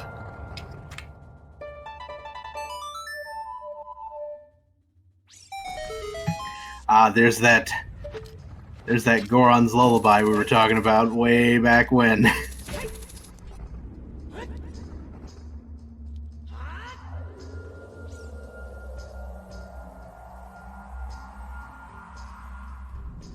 Setting up another Ferrari's win to finish this off.